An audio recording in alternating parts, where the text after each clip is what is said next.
Hey guys, welcome back to the channel. This is story about what if Naruto inherited his father's brain and love for Fu and Jutsu part 1. Before I start, please do support for more amazing content and comments for part 2. Do consider to subscribe my channel and share my video to your friends and check out the description as well. Let's start the video.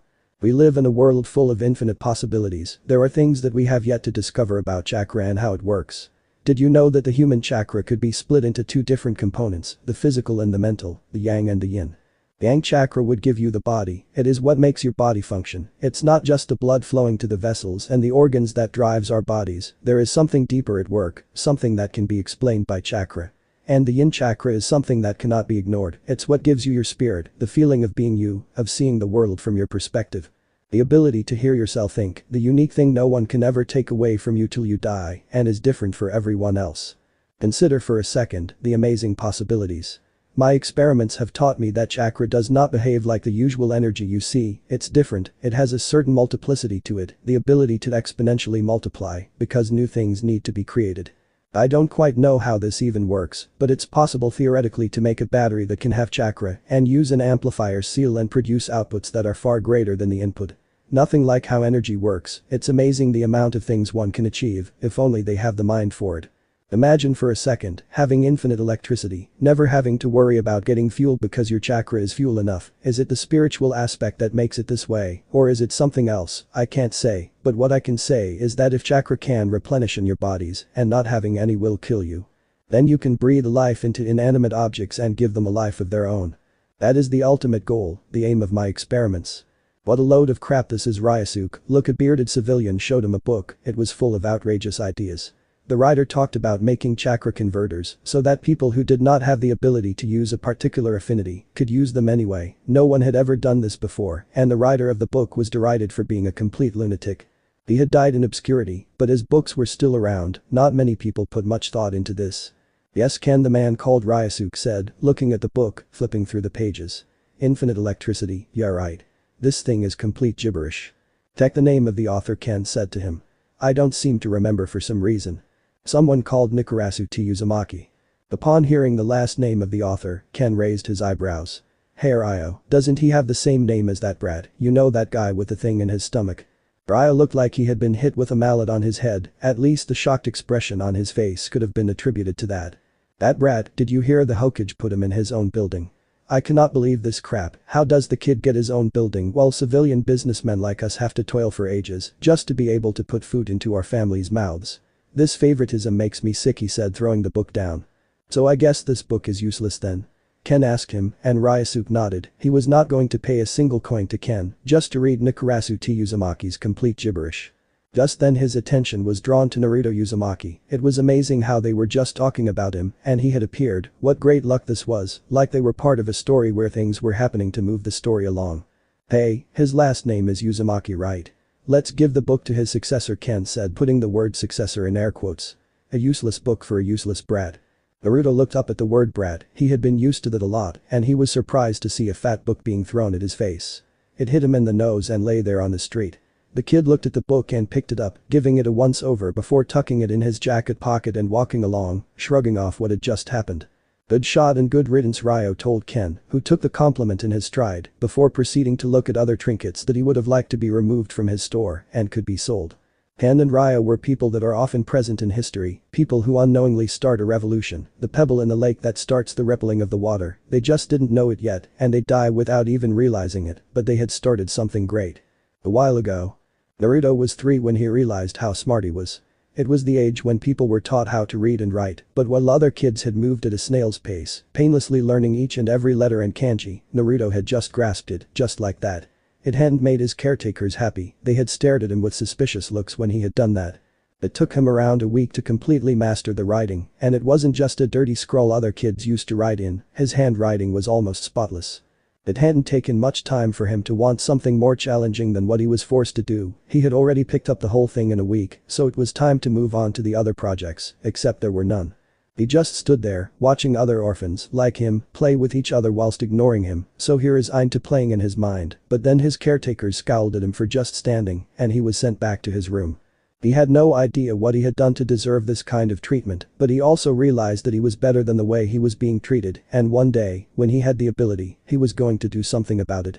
He was almost 5 when it had happened. They had finally kicked him out. They were just starting out teaching kids at the orphanage basic arithmetic and other things that were something Naruto had already mastered. It was like he was being held back. He had taken to wandering around the street, looking for things to do, and then he had found someone throwing an old tattered book away. He had picked it up and brushed the dirt off the cover. The Basics of Chakra, for ages 6 to 12. He was mildly curious. He did not know what chakra was, but he did know that he wanted to be a ninja. He had seen other ninjas do things like breathe fire, and it had fascinated him. He had felt like he was entitled to it too. He knew he was smarter than everyone else of his age, and probably people who were even 5 years older than him. Things came to him easily. He could understand things instantly, like he had always known, and if he didn't, it didn't take long for him to learn and assimilate the knowledge into his brain. It didn't take much for him to figure out that ninjas use chakra to do the superhuman things they seem to do, and so this book was just the thing he needed to become a ninja. He opened the book. The pages were almost ready to fall apart, but he did not give up hope. He just resolved to be more capable as he began reading them. So you have decided you want to be a ninja, very good. The road to be a ninja is tough, and you have to start training at a very early age to get into the academy at the age of 12, and then train even harder till you are 18, and finally ready to take the test and actually become a ninja. But there is no option to fail. If you fail, you're out. Read this book and listen to what I have to say and you'll never fail. I'll never fail, huh? Naruto thought to himself. A small smile began to form. This book seemed like it was something worth reading, and he was going to do just that. He went on to read it, learned that one had to meditate and get in touch with his chakra in order to utilize it to do the superhuman things he did, and so he did everything the book told him.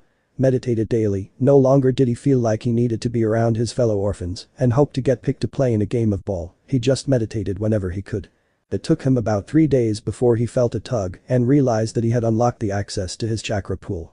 The book had told him that when this happened, the right thing to do was pull it out and let it out. The book had also told him not to do it alone, but he hadn't really listened, primarily because there was no one to assist him. He just began expelling the chakra, and the next thing he knew, there was an explosion. Naruto slowly opened his eyes to a very sterile-looking room. He was on a white bed with white sheets and white drapes, so he was in a hospital. He hadn't been here before and something told him that he was going to get used to this. A lot. He looked around, trying to get comfortable and get up when suddenly a rough voice called out to him. "I wouldn't move around if I were you." Naruto whipped his head to the right side, where the sound had come from, only to be met with the face of a very old man wearing a hat. But he recognized the man and his hat. After all, his face was engraved on the mountain. He was the third Hokage of the city hidden in the leaf, here in Sarutobi. He had seen the Hokage several times. He had come to inspect the orphanage. He never understood why the Hokage would just waste his time visiting orphans like him. He was sure that there were other things that he could have done, like running the village and making sure that there was no corruption and people were not getting ripped off, because that happened a lot. "It's you," Naruto said, with a tone that was almost bored. "I have been greeted in a lot of ways, shock, fear, happiness, but this is a first for me, Naruto, and I hope that you know, I feel honored. Not every day wide-eyed 5-year-old kid decides to greet a grizzled veteran like me with boredom," the Hokage said to him jovially. "I don't need you to patronize me, I want to leave," Naruto told him. His interest in the conversation had already waned. He didn't even know if it was there in the first place. "I understand that you want to leave, but you can't leave without knowing why you were here in the first place, Naruto," the Hokage told him. Naruto just remained quiet. He had an idea about why he was here, but that could get him in trouble with the Hokage, and it was then he realized the deep mess he had gotten himself into. "You were tugging at your chakra, and for some reason, you have a lot of it, and when you pulled it all out at once, you caused an explosion that almost destroyed the room you were in. It sure did blow a hole in the wall in the side of the orphanage, caused a lot of property damage," the Hokage told him. Great, Naruto thought to himself. Things weren't exactly all hunky-dory at the orphanage, and now he was going to have to deal with this when he got back. They hadn't really punished him, it was usually scowls that he had gotten, however he knew in his heart that this time he was not going to be just scowled at, there were going to be far-reaching consequences. "I just have one question, Naruto, if you were good enough to gain access to your chakra merely 3 days after you found a book about it, without any help from anyone experienced whatsoever, what made you think that you could attempt something as dangerous as tugging your chakra without any assistance? That is something that people learn at the age of 12 in our academy, after having prepared themselves for it mentally at a very young age, so why did you do something so risky?" The Hokage had a serious tone about him, and that told Naruto that while he did not have to be fond of this authority figure, he sure as heck was going to have to respect it, because it didn't take an experienced ninja to tell that the Hokage was no joke, even for his old age, he was extremely powerful. Naruto remained silent, he didn't know if speaking now would just lead to him digging himself in deeper, instead he decided to fire back with a question of his own. Are you having me followed? The Hokage nodded. Yes Naruto, I am having you followed, and before you ask me if I have every orphan followed, I'll tell you, no, I do not have every orphan followed, I reserve that for important people. The Hokage wasn't being patronizing this time, so Naruto decided that his interest in having a conversation had been awakened. So what makes me so important? The Hokage just had a wry smile on his face. Naruto did not know if this was a good thing or a bad thing, but he decided to be optimistic about it, rather than being pessimistic. Naruto, the Hokage said to him. You are important to me because of reasons both personal and professional. Naruto was just angered by that statement. If he held some personal significance to the Hokage, why hadn't the Hokage shown up, offered to help? Surely he would have seen how Naruto needed to do things that were beyond what he was already doing, then why hadn't that happened already? What was it that was keeping the old man from showing up and being there for him? Wasn't that what personal relations were about? If I was of such personal significance, Naruto said, practically spitting the last two words out, you sure as heck have a nice way of showing it. Suddenly the old man's face morphed into something that Naruto would classify as regret. Naruto decided to play the abandoned card in all his future interactions with this man for the maximum results. Naruto, can you forgive me for not being there? I feel like I have let you down, and I feel like I've let your parents down as well, the Hokage told him. His voice was laced with every bit of regret that could be seen on his face. So you know who my parents were? Naruto perked up instantly, and the Hokage nodded. Well, what are you waiting for, old man? The Naruto told him. Sarutobi raised his eyebrow at the way the boy had addressed him, but he just shrugged it off before telling Naruto the bad news. I wish I could tell you, Naruto, but your parents made me promise that you wouldn't be told till you were ready to embrace it fully and wear their names like a badge of honor. Naruto grit his teeth in anger. This was yet another thing the old man had decided to keep from him. He wondered why it was that people always decided to keep things to themselves and away from him. He never had anything given to him before today, and it looked like he was never going to get anything. The Hokage noticed the downtrodden look on Naruto's face and smiled again. Naruto had inherited more than just his hair and outward appearance from his father, he had also inherited his brain and perhaps was already smarter than his father was at this age. He knew that Naruto would be responsible enough to be able to keep this information a secret. Now he needed a way to figure out how to tell him. Naruto, I did not promise them that I wouldn't let you find out, so you can find out on your own. You are smart enough to do that, right? I won't stop you from that, and when you do find out, you can tell me and I can confirm it. Naruto just smiled when he heard that. He didn't expect it to happen, but the old man seemed like a pretty cool guy in Naruto's book. He did not want to be spoon-fed, he was good enough to figure things out on his own. This was all he wanted, to be allowed to find things out. Now, we can't have you return to the orphanage. I did pay for the damages caused, I just took them from your father's account, so that has been covered. I'd also recommend coming to me before you find something you want to do that might require supervision, am I clear? The Hokage asked him. The last few words were stern, but Naruto agreed to it. A building owned by someone who wanted it to be given to you has been made available. Now it isn't exactly the best location I'd want a kid to grow up in, the Hokage said with some distaste. I feel like you are smart enough to not be bogged down by it, so you can go ahead and live there. I already have all your possessions moved there, and that includes the book you had found on the street. Naruto had a grateful expression on his face. He didn't even know what to say anymore and how to express what he was feeling. Also, I can tell you want to read, so you have access to a certain amount of books that I think you'd like a lot, so I went ahead and put those in your room too. That's all I can help you with, just remember to not do something stupid and put yourself to bodily harm. Are we clear on that? The Hokage asked him again, and Naruto nodded. So, what the hell are you waiting for? The Hokage asked him. Leave, you're free to go, and Anbu will escort you. Naruto was almost out of the room before he suddenly stopped and turned around to face the Hokage. For the first time in his life, he was feeling warm. This was what it felt like to have somebody help and show some affection. He felt like he had to show some affection right back to the Hokage. Hokage-sama. Can I? Naruto said, pausing, not quite sure if it was appropriate to ask this stately-looking old man the question he was about to ask him. Can I hug you? The Hokage laughed and Naruto ran up to him. Before hugging him, he had taken it as an affirmative. They hugged for what seemed like a whole hour before Naruto finally let go. There were tears in his eyes, not those of sadness, which Naruto had already exhausted. These were fresh, tears of joy, and he was going to weep a lot. Calm down, Naruto, and I'd like to apologize again. You can hug me if you want to, whenever you feel like it. I'll do my best to make sure that you are not alone anymore." Naruto nodded, wiping his face and sniffling before bowing down and walking out. "Call me old man," the Hokage said to him as he left. "I think it's going to keep me grounded in reality." Sarutobi wasn't sure if Naruto had gotten the message because the kid had just bounced out of there. He smiled to himself, this kid seemed to have gotten the best of both his parents, and one way or another, he was going to play a big part in shaping the world that was to come, he just hoped that it was in a positive way. "Wow, what a sappy old fool you have become," a voice suddenly called out, and Sarutobi looked towards the windowsill, and there, hanging upside down was his only student that Sarutobi felt even a modicum of pride for. He was tall and white-haired, and looked like a hermit. Jiraiya jumped into the room and began applauding his sensei, perhaps he was mocking him, but Sarutobi had known Jiraiya long enough to know that he wasn't being completely disingenuous right now. "It's highly characteristic of you to buy a building near a brothel, isn't it?" Sarutobi asked him. Jiraiya had a sheepish grin on his face. "If I had known that the kid was going to be living there, I'd have taken a more tasteful residence, perhaps the floral district," Jiraiya told him. The floral district was home of the Yamanaka clan, well, not all of it, there were also a lot of civilians, but it got its name from the Yamanaka clan. It was also home to one of Konoha's biggest hot spring, and a popular spot for Jiraiya to peep. "So what do you think?" Sarutobi asked him. "Kid's a genius, 10 times the brain of his father at that age I think, just to think he mastered what takes kids around 5 years in 3 days, it's amazing what he can do with it. I just hope he's as interested in Fuinjutsu as his parents were," Jiraiya said with a thoughtful expression on his face. "If he is anything like his parents, he is going to appreciate the books you have left him." From that day on, Naruto stopped venturing outside for everything else, except making weekly runs to the supply store and buying himself some food. He busied himself by reading the books on hand seals and the book on Fuinjutsu. It took him around a day to master the book on hand seals, and he was itching to learn some techniques he could use, but the book on Fuinjutsu was something that Naruto fell in love with.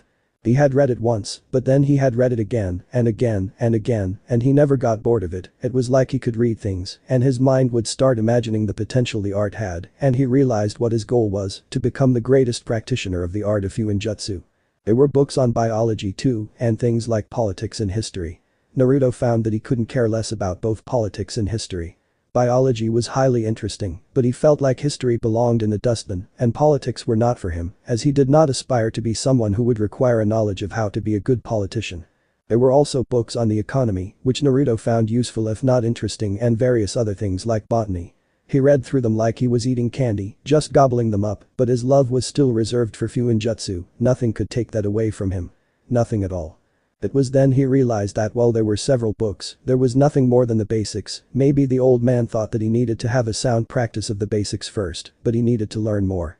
And what would be better than advancing in Fuinjutsu? He decided to get some sealing paper and some ink, and had begun imitating the seals he had seen in the basic Fuinjutsu book with varied results.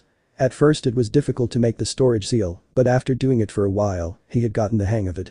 Storage seals involved taking themselves and putting them in a suspended dimension that was removed from the current one. He had figured out the exact way of doing this using seals, but he couldn't help but feel that the capacity was limited.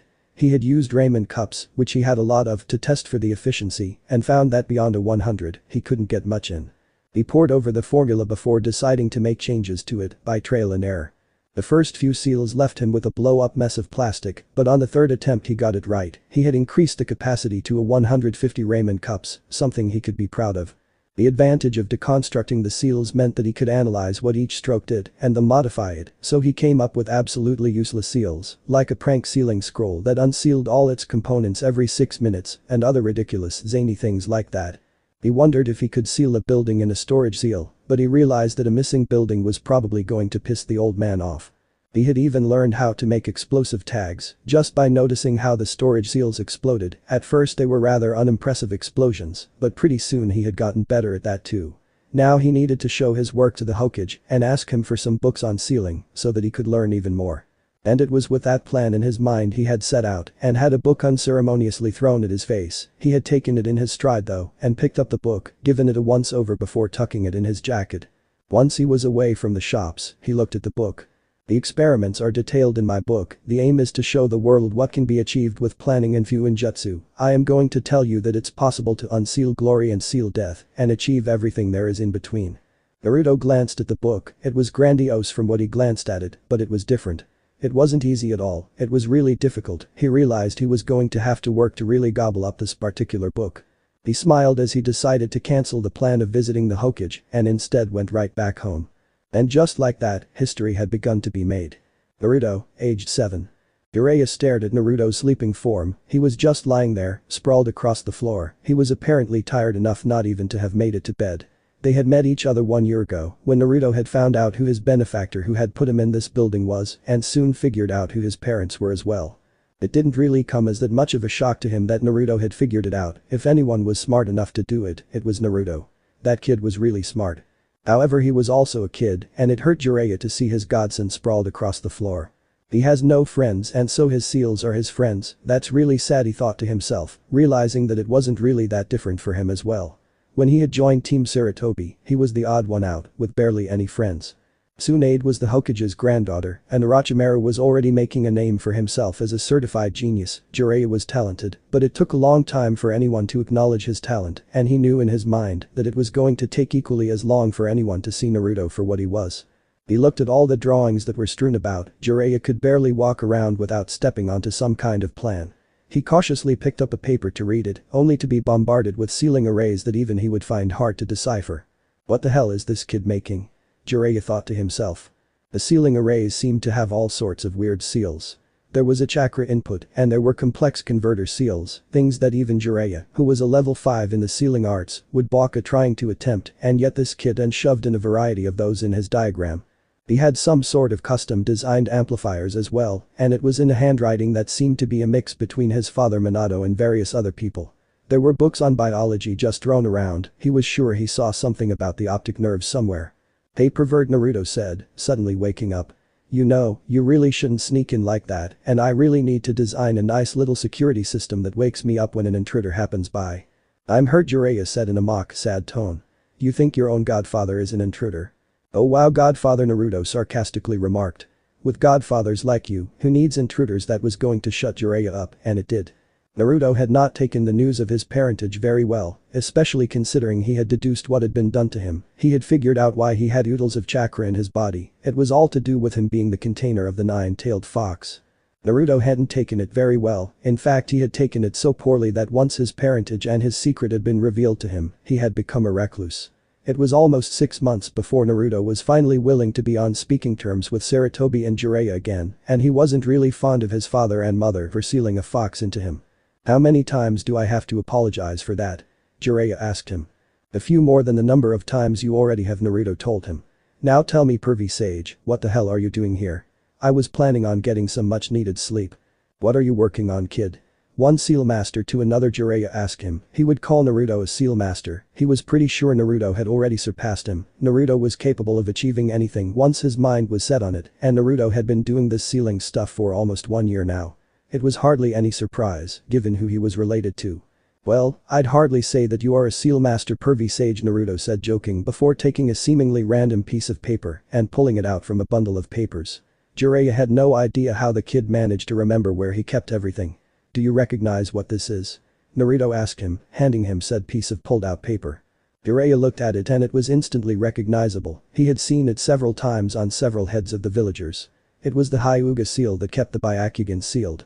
This is that caged seal. What the hell are you doing with this? Where did you even get this? Jiraiya asked him. That's not all. Hold on 1 second, Naruto said to him before holding up what seemed to be a panel from a television display. There was a camera connected to it with a cable. He pressed a button. Look to your left, Naruto told him. What Jiraiya saw when he looked to his left almost stunned him. There was a life-size recreation of the cursed seal of fate that was just floating in front of him, like it was a real person. He reached out and tried to touch it, only to see that his hand had passed straight through the seal, and he had pulled it out.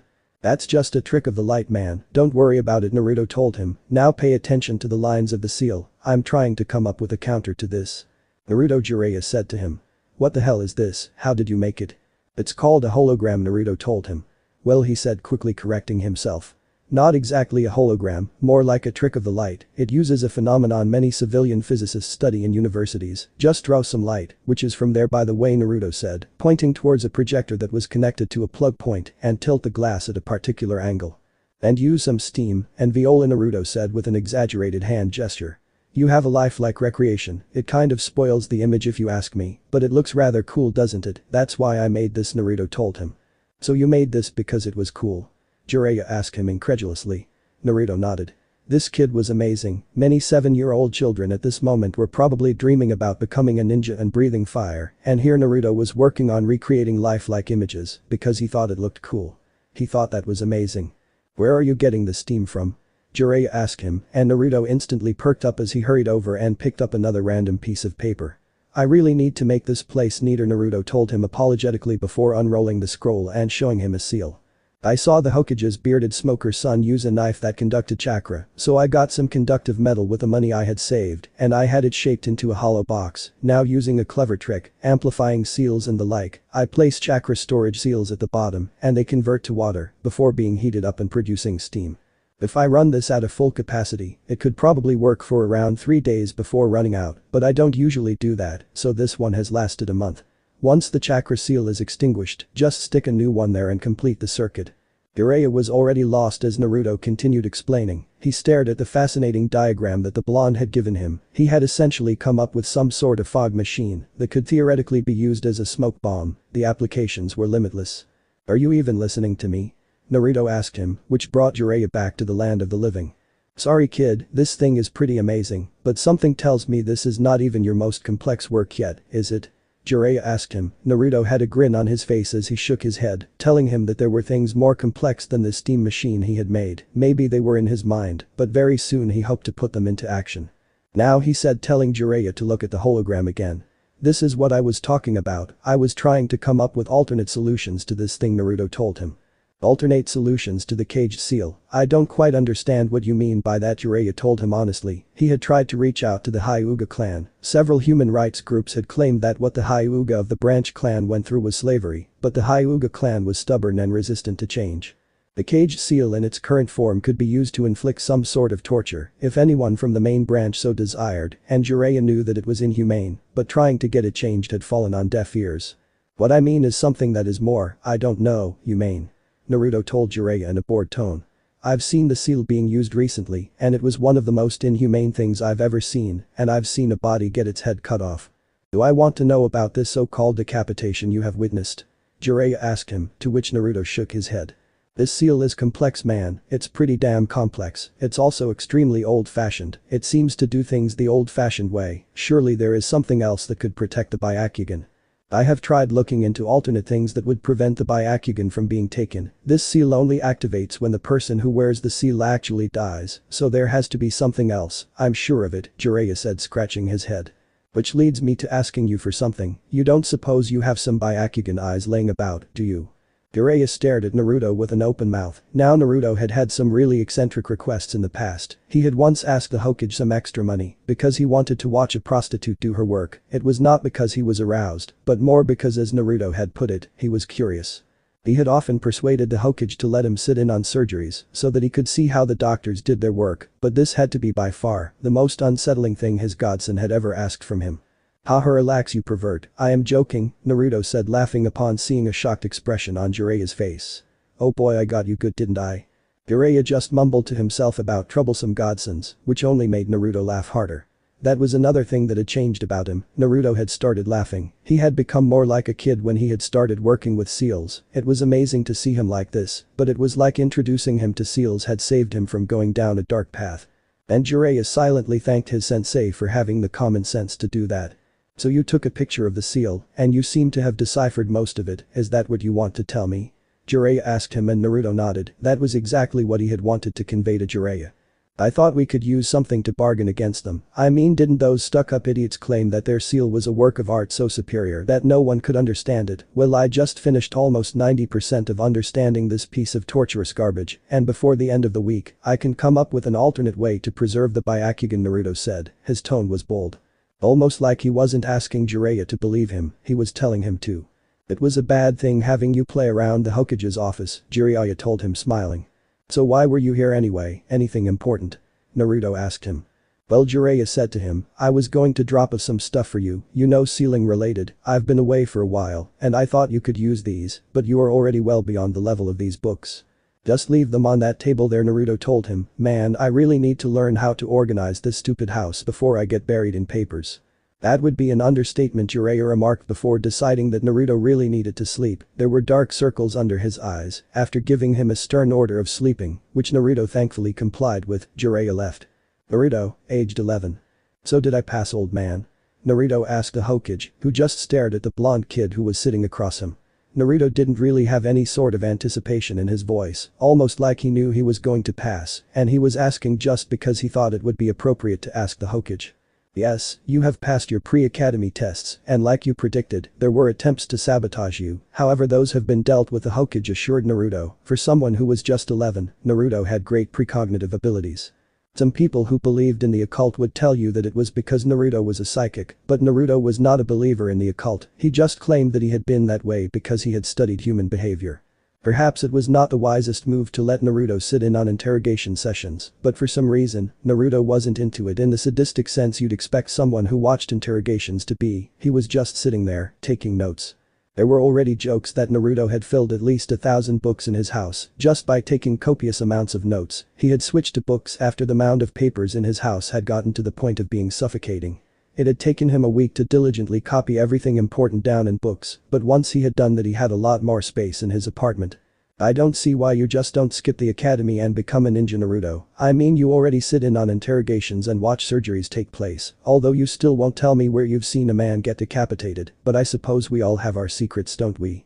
Yep, Naruto said. And thanks for the offer, old man, but I'm not really interested in becoming a drone so soon and kill everything inside me just so I can run around killing people for the village. I don't mind living here, but I don't love it enough to become a child soldier, which, like I've told you before, is something that you should ban already. Naruto had inherited his father's brains, but it also inherited his mother's righteousness and idealistic nature. Naruto was kind of a mixed bag when it came that way. Sometimes it seemed like he couldn't care any less, and some other times he cared so much that he put his entire heart and soul into it. Like I said, Naruto, we don't encourage it at all, and even if someone wants to become a child soldier, which is not something we force, we test them extensively to make sure they will not be adversely affected by it, Sarutobi told him. And how did that work out for Itachi? Naruto asked him. Sarutobi was stumped by that. Despite being extremely perceptive, Naruto hadn't realized that Itachi hadn't really gone crazy. He had just quelled a potentially dangerous rebellion that could have crippled the village severely and lead to a huge loss of life, but Naruto and anyone else could never be privy to that. It was only between the Elder Council and the Hokage, and one of the biggest regrets of Sarutobi's life. Your silence speaks more than words ever will, old man, Naruto told him. I just want you to know that I'm not going to be taking this academy seriously at all. I couldn't care any less even if I wanted to. Then pray tell me, Sarutobi began, what are you going to do when you're skipping classes, thus ignoring any friends you might make during this time? A friend in need is a pest, Naruto said sagely. I am going to do what I love most, work on my seals. There is a lot more I can do, and there doesn't seem to be enough time to do it. Time is a funny thing, isn't it? It passes by very quickly if you're doing something you love, but it's agonizingly slow when you want it to pass quickly. Why do you think that is? Sarutobi asked him. The theory of relativity, it works for everything, that's why it is so universal, Naruto told him, knowing full well that the Hokage was not going to understand what the theory of relativity even meant, and the Hokage didn't even bother asking him. So is that all you wanted to tell me, that you are not going to be taking this academy seriously? The Hokage asked him, and Naruto nodded. Oh shit, Naruto said, before staring at the Hokage with a horrified expression on his face. This was the first time he had cursed in front of someone else, and the expression on the Hokage's face told him that he had noticed it as well. I forgot the other thing, here, Naruto said, throwing something towards the Hokage. What is this? The Hokage asked him. That, old man, Naruto said, is a tiny canister of lacrimatory agent, or as people like to call it, tear gas, something that can be a complete pain to deal with in battle. I've been testing it for a bit, and this one tiny canister, which by the way can be activated by chakra, can last for around 5 minutes, plenty of time to form an escape in case of an ambush. It could save lives. I want you to try it out and approve it as something your ninja should carry, Naruto told him. And what do you want in return? Sarutobi asked him. I want money, old man. This thing is the greatest thing ever. Trust me, when you are done using it, you are going to be throwing money in my face. It can literally save lives, Naruto told him, as the Hokage stared at the tiny cylindrical canister. It was made of the same chakra-conductive metal that Asuma's knives often used. He had seen Naruto's seals before, and he was sure this was going to work, and if it was going to make Naruto very rich indeed. Naruto, aged 14. Naruto sat in the classroom, and he couldn't say it was familiar, because it wasn't. He had barely attended the first 2 years, and he had only bothered showing up today because he was bored and because he wanted to take a break from sealing. Maybe it was the fresh air that he had craved so much, or the fact that a highly attractive girl who just happened to be of his age had moved into the building across his. He had found out that her name was Mary. He hadn't really bothered with the last name, however she was doing things to him. He had studied biology enough to know that whatever was happening was natural, but that didn't mean he wasn't mad that it was happening. It angered him to no end to see an attractive girl just distract him from his job. He was finding it really hard to think. And he needed to think because he had begun work on his most ambitious project yet. He just liked to call it the tech flyboard because he thought that it sounded cool. Using a highly controlled version of the Gale Jutsu he had seen so many wind users employ during the spars he had observed, he had realized that he could use a board that could literally propel itself using the gales that the Jutsu would create and fly around on it. It would take a very complicated Jutsu circuit to actually pull off at first, but once he had that worked out, the rest of it would be easy. That was not the only thing he was working on though, there was something else that he had began, and that was called chakra splitting. The book he had read spoke about a person having yin and yang chakra, and Naruto had been painstakingly studying chakra all these years, trying to find out if there was a way he could breathe life into something, like the writer of that book had claimed. Some research into the writer had revealed that he was highly derided even by the Uzumakis for writing that book. It was called trash that was of the highest order, and some elders had even taken to calling it ethically wrong to breathe life into something else, and that it wasn't something that deserved to be looked into. Naruto couldn't beg to differ. He knew what the writer meant by breathing life. It wasn't into other people. Creating an object from scratch would require a shit ton of chakra. Breathing life into an inanimate object was something that was still worth looking into. Naruto knew that his work would progress faster if he could procure a brain, but he wasn't that unethical. He knew it was just plain wrong to do something like that, and so he had decided to painstakingly map out a personality that he could impart. It would be fine even if the thing didn't have any personality because he wanted a slave, something that could work with him and help create the things he wanted to be created. He began sketching the flyboard on a piece of paper, almost starting to regret coming here. It was worth being distracted by Mary, she had, and those things were probably the single greatest invention anyone had ever made ever, just amazing weapons of captivation. Mentally slapping himself for being distracted by a hot girl again, he went back to working on a seal array that he could use on the board. He needed to make sure that the control was as fine-tuned as possible so that he could fly on the goddamn thing. It would look cool, and if he could patent it, he'd make a lot of money. His tear gas grenade, or as Naruto liked to call it the tech crybaby, which was not something the old man seemed too fond of, had made a lot of money for him in royalties. It had led to a lot of devastation, but it wasn't really that unique a design. That was why he had sold it. Some other villages had already replicated the effects for themselves, and it was all square again. This board was not something that was for sale though, it was his own. He had sold the grenade to make the money to make things like this. He was suddenly distracted by a pink-haired girl who was staring at him. "Didn't your parents teach you not to stare?" Naruto asked her, and he had to admit she was almost as pretty as Mary was. And Naruto began slapping himself again, realizing that at this age he was going to find a lot of girls and women attractive, and there was nothing he could do about it. "Yes, I know it's rude, but you are in my spot, so could you please leave?" She pretty much demanded from him instead of pleasantly asking him. "Whoa, passive-aggressive much?" Naruto asked her. "Excuse me?" She said in a tone that indicated that she was extremely offended by what was just said to her. "Who the hell do you think you are?" "Now that's just aggressive," Naruto said as he got up, picking up his sketches and beginning to leave the classroom. "Hey," the pink-haired girl called out, "I asked you to vacate the spot, not the classroom." "I know," Naruto said right back at her, "but I can't concentrate if there's too many hot girls like you." If Naruto would have stuck around, he would have seen a blush on the pink-haired girl's face. Naruto, aged 16. Naruto moaned as he was pushed back, falling onto his bed. He was naked, and his body was glistening with sweat, and he was not the only one. Mary Fukui, the girl who lived in the building across him, was naked with him as well. Naruto wasn't one for physical activity. He did the minimal workout, staying in shape, but wasn't really interested in growing muscles and looking like a professional bodybuilder. But he had to admit that sex was a physical activity that he was going to enjoy a lot, especially if the person he was having sex with was Mary. He looked at the brunette, and to him she was almost close to being a perfect body, black hair, green eyes and a figure to boot. If she looked like this when she was 16, she was going to break a lot of hearts by the time she matured into a fully grown woman. He wouldn't consider himself to be unattractive either. He had noticed that girls stared at him, much to the displeasure of their parents, particularly their fathers, when he would pass them by. Naruto couldn't care less, but if sex felt this good, maybe it was time to start caring about these sorts of things as well. They were both naked and panting. Naruto always had a lot of stamina, and that had translated over here too. Mary's eyes were closed, and her expression was one of complete bliss. "You know," she said to him, "my father really hates you." They both looked at each other, and Mary smiled at him. "Hating what daddy hates," Naruto said, slowly starting to get his breath back. "Could you be any more cliché?" "So we're dating now?" Mary asked him. "You think that just because I've had sex with you once you can call me your girlfriend?" Her tone did not sound like she was being serious, which Naruto assumed was a good thing. "I don't know, are we dating?" he asked her. Mary looked at him for a second before reaching up to him and kissing him on the lips. "I'm going to assume that we're dating," he said to her, and Mary nodded, mumbling good assumption under her breath before pushing Naruto on top and getting on top of him, ready to go for another round. "You are so funny and so good looking," she said to him as she began kissing him. Naruto wasn't sure if he was ready for another go, but responded enthusiastically to her kisses. "Right back at you," he mumbled through their kisses. He wasn't lying, he did like being around her, she wasn't boring, maybe it was because of her that Naruto was so captivated by, but she wasn't boring at all. "So, what is it in your house that I'm not allowed to see?"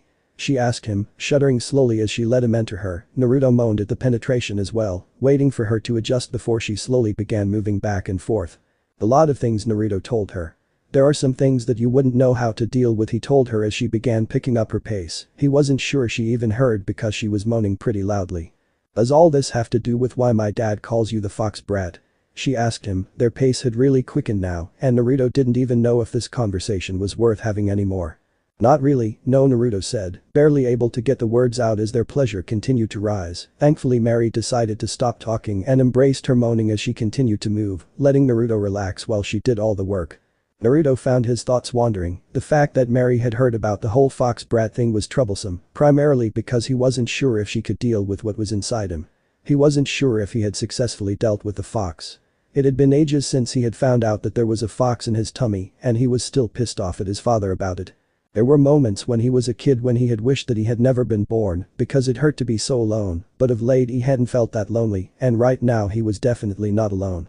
Mary continued grinding on top of him as Naruto thought back to the experiments he had still to perform. He had barely perfected his flyboard. The first few experiments had proved really fatal before he had decided to use two different outlets, one for takeoff and landing and the other for thrust. Then the problem was staying glued to the board, which Naruto had fixed with a chakra lock.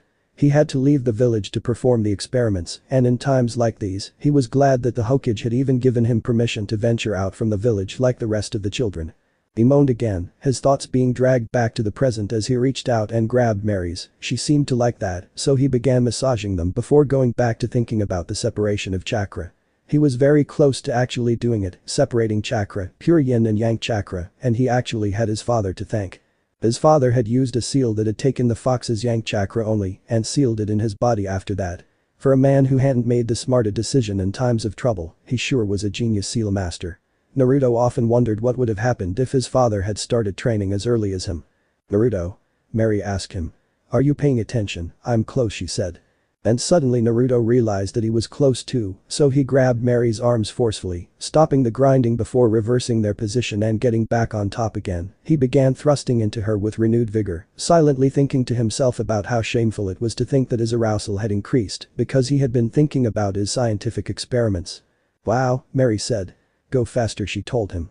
Naruto obliged and put even more into it, and her moaning increased. He seemed to pump in and out for hours before finally Mary shouted that she was coming, and Naruto decided to stop holding back and came into her. Naruto and Mary stayed that way for a bit before Mary finally whispered to him. "My parents are going to be home in an hour," she said. "I wish we could be this way for longer than that." "We will do this again, right?" Naruto asked her. "Because I quite like you." Mary smiled. "I like you too, Naruto. Oh my god, I feel like a dam has broken inside me and the water has come gushing out." Something flashed into Naruto's head and it sounded like a bell ringing. He had it. "Mary," he said, hastily kissing her, "I have to leave now, something has come up," he told her as he began forming a hand sign. "Naruto, take your clothes," she told him. Naruto slapped himself on the head before coming back to pick up his clothes. Mary kissed him on the cheek again, telling him that she was looking forward to next time. Naruto told her that he was looking forward to it too and shunshined away back to his building. Naruto, aged 17. Naruto stared at what had to be his greatest creation till date, the world's first and only artificial intelligence. He didn't know what to call it initially because it didn't really have that much of a personality. He had made it that way on purpose, so he just called it I. AI version 1.0 initializing, what would you like me to do, sir? Aha, you just get right down to brass tacks, don't you? Very well, I want you to pull up some schematics for the flyboard for me. I do it now. Here are the schematics, sir, would you like to make changes on them? Naruto remembered how hard he had to work to split open a computer. It took him months of understanding processors and memory to tell him that the solution was much more simple than that, and the processor he was using on this AI was the world's first to integrate chakra and technology together, truly, a modern-day chakra tech. No one knew about this, he had worked on it in secret, sacrificing sleep for this, he hadn't even seen his girlfriend Mary in the last 3 weeks. No doubt she was worried about him, but right now he couldn't care less. He continued staring at the schematics, he had worked on several things, but it was getting harder and harder to have a varied focus when he had only one body, if only there was a way to actually multiply himself and do the work of 10 people at the same time. And then the idea suddenly came to him, with his amazing chakra reserves, that only grew more, it was actually getting harder to control his chakra the older he grew, he realized that he had seen the clone jutsu several times. He wondered why he hadn't ever used it or even given it a second thought. Was it because it didn't look flashy enough, or was it because he didn't realize that the clones were corporeal? He didn't know. Suddenly there was a knock on the door. Activating security system, one visitor detected, I believe it is your girlfriend Mary Fukui, sir, the AI droned in a mechanical tone. Naruto cringed as he moved towards opening the door, perhaps taking a normal voice and slowing its pitch down was not the best idea, he'd have to do something else about a nice friendly sounding voice for I when he had the chance to. He opened the door and there she was, in all her beauty. Naruto didn't know when it had happened, but he had gotten more attached to her than anyone else, she had become a part of his life. He even showed her some of his schematics, including telling her about the flyboard. A usual day with her involved going out to eat something, or maybe watch a movie, even though 9 out of 10 had logical fallacies in them, and then coming back to one of their homes, usually his, and making love. He had grown quite used to this arrangement, and his life had slipped into strange regularity, he moved from invention to invention, and Mary had become the one constant in his life. She usually greeted him with a smile, but today her smile was non-existent. She did not look happy at all. Hey Mary, Naruto told her, what's going on with you? He had noticed her sour demeanor and wasn't quite sure what was going on. Did something happen? He asked her. Yes, something happened, she said to him. Demon Fox, she added towards the end. As soon as she said the last 2 words, Naruto dropped the pen that he was holding in his hand and playing with. Who told you? Naruto asked her. It was supposed to be kept a secret, again it was incredibly stupid why the Hokage hadn't just kept his mouth shut and not told any civilian about the fact that he was the host of a giant, 9-tailed demon fox, however none of the kids born after the attack knew anything about it so that Naruto could have a semblance of normal life. That obviously hadn't happened. I overheard my father telling my mother that he did not like the fact that we were going out. It all makes sense now, why they look at you with scowls in their eyes, it's because you are a demon, she said to him. Those words stung Naruto more than he would have liked to admit. And not only that, you also lied to me, were you trying to hoodwink me or something? Making me fall in love with you so that you could use me to further some plan of yours? Mary, you have to understand, I am not. Don't say my name, Mary said to him before slapping him. I gave everything to you, and now I realize that you are a demon. My life is ruined, she told him as she began breaking down and crying. Naruto wanted to tell her about the kunai and the scroll argument, but he couldn't. Even if she understood it was too late, she had already damaged their relationship and Naruto could never look at her again the same way. It was my fault, he thought to himself. I got too attached. I wish I could tell you how I'm not the demon, I merely contain one, but I can tell that you are not going to even consider my argument, which I think is unlike you, because I thought you were intelligent, Naruto slowly began. He knew that Mary was lying about overhearing her parents, she wasn't that stupid a girl, her mind had been poisoned by someone. I know that someone has instigated you, probably filled your head with all kinds of garbage about how I am a demon and how I am just waiting to come out and destroy the village, and that's okay, he told her. One day you'll realize that I really was the guy you had fallen in love with and you're going to be filled with regret when that happens, but I want you to rest assured, because after today, I am not going to regret this moment a single bit. Mary looked up at him when he said that, but Naruto wasn't finished yet. I got too attached to you, I need to make sure that this never happens again, he told her, his voice had suddenly grown cold and calculating. It was my dad, Mary said slowly. He's been telling me things about you for a long time, and for the longest time, Naruto, I did not want to believe him, but I don't even know what to think anymore, I am so confused, she told him. Why didn't you tell me the truth? Naruto realized that Mary would have taken it well had he told her the truth himself. He could have explained things to her and she would have understood, but hearing it from someone who was biased had obviously tilted her opinion of him as well. He thought that he could celebrate with her after successfully finishing work on the world's first artificial intelligence. But she wasn't here to celebrate, she was here to break up with him. "Maybe I should have told you the truth," Naruto began, "and that's on me, but I really don't have anything to say to you anymore, so you can just leave," he told her. It was a whole 5 minutes before Mary finally left and Naruto realized just how lonely he was going to be. Jiraiya and the old man were just that, wise old men who had seen the world for what it was and accepted Naruto for what he was, but not everyone was going to be that understanding of him and his condition. Not everyone would accept him for what he was, especially people his age, the immature people. He was always going to be one person lost in a crowd. "Is it safe to say that I should remove Mary from the accessible contacts list, sir?" the AI asked him and Naruto chuckled before telling I to do just that. Naruto had changed after that, he had moved on quickly from what had happened, and much to his delight, and perhaps a twinge of sadness, Mary and her family had moved away from the building opposite his. He had considered turning Mary's father in for revealing the secret, a crime that was still punishable by death, but his heart wasn't that cold, and he had decided against it. He had picked up the shadow clone scroll from the Hokage, who had deemed him mentally fit enough to be able to handle the mental feedback that producing several clones would cause, and it was off to the races. His technology development was going to be highly accelerated because of that. "What are you thinking about?" a voice asked him. It was a girl in his academy class, which had almost come to an end. In 4 months' time, Naruto would turn 18 and just a month after that, there was going to be a test that would decide if they were capable of being ninjas or not. People who failed the test didn't get a second chance, they were doomed to accept their fate and move on to doing something else, although he was told that some of the failures worked in the crypto analysis department, which Naruto found was a fascinating department, but at the moment he didn't really care about that. He wasn't in his home, and I was keeping guard. He still hadn't changed her voice box. For some reason Naruto had decided that his artificial intelligence was going to use female pronouns, but she also had showed great skill in being self-teaching AI. Naruto had worked carefully to ensure that she never got ahead of herself and decide that it was better to be independent and not work for a human being, but by using some extremely complex limiter seals, Naruto had managed to make sure that the AI was either cheerful or slightly snarky and nothing else. It took a lot of experimenting and trial and error, but he now had a formula on which to base his future AI. If he ever built them, they could help with his research. And he was doing tons of research. He loved doing research as much as he loved building things, and as much as he loved sex, and he thought about several hundred things at the same time. He liked it that way. "I'm thinking about several things," Ami, Naruto told her, "but at the moment, I'm leaving." Naruto had more than just disdain for Ami, she was the class bully, which was funny because there were no other male bullies, just her pushing some girls around.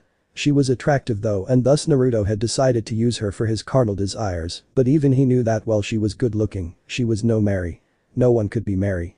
"You know," Ami said, changing her orientation on her bed and covering her previously exposed with a bedsheet. "You could stay and we could go around 8. That was right, they had been going at it since morning. As much as I would love to go 8 or more rounds with you, Ami, I have to leave, so I'll see you around," he told her before getting up and leaving. "Wait," Ami told her. "What kind of work do you do? You barely show up to the academy and never get punished for being truant, and they say that you're always at the electronics store buying things, so what do you do exactly? What is this great thing that is keeping you from having sex?" Naruto couldn't believe it. Didn't she understand that technology always came before sex? Maybe not, she was a normal, mostly well-adjusted bully. He was messed up. Tinkering, Naruto told her before vanishing in a puff of smoke. He reappeared outside of Ami's building, and he considered using his flyboard and just taking off and going on a joyride, but there were things to be done, primarily give I a voice box, so he was going to do that first. "Now I need someone to read a certain amount of words that contain all the syllables, and I could probably modify that voice a bit in Viola, new voice module for I to speak in, none of that lame-ass low-pitched voice," Naruto thought to himself as he walked on the street. He was perhaps too lost in his thoughts to notice that he had bumped into someone. It was that same pink-haired girl. Of course now he knew that she was Sakura Haruno. He didn't know her name the first time they had met, and he had to say, she was still a very good-looking woman. Her head filled out, and she wore skin-tight clothes to show them off, and boy did people see them. Naruto was sure there was a poll in the class about who the hottest chick in the class was, and Sakura and Ino led neck to neck. Personally, Naruto was turned off by the pink hair, but that was just him. "Oh hey Naruto, what are you doing here?" she asked him. "Hi," Naruto said, raising his right hand and doing a lazy wave. "I was just around, although I could ask you the same question, what are you doing here?" Well, Ami did not show up to class today, and I was instructed to deliver her homework, Sakura told him. The reason Ami didn't come to class was because she was being schooled by Naruto, but he was sure Sakura wouldn't appreciate being told that, so Naruto just decided to nod instead, wondering if there was something more furious than a scorned woman. So, ugh, Sakura said. They didn't know each other too well, so Naruto didn't blame her for not being able to talk about anything. Are you going to be more regular to the academy from now on? I mean, the exams are coming in 5 months, she told him. Nah, I can ace those classes no problem, Naruto told her. Thanks for asking. Sakura nodded. Well, I have to give this homework to Ami now, Sakura told her, and Naruto realized that he was sexually attracted to her, and he was keen on acting on his sexual attraction towards her, because he could tell she was sexually attracted to him too. Even though she claimed that she loved Sasuke Uchiha, who was a fan favorite among the ladies of course, Naruto knew that she checked him out. He didn't blame her, he was awesome and good looking. Another thing that he could get from her was her voice. He could just have her read a passage and take that voice and slightly modify it and give I a voice.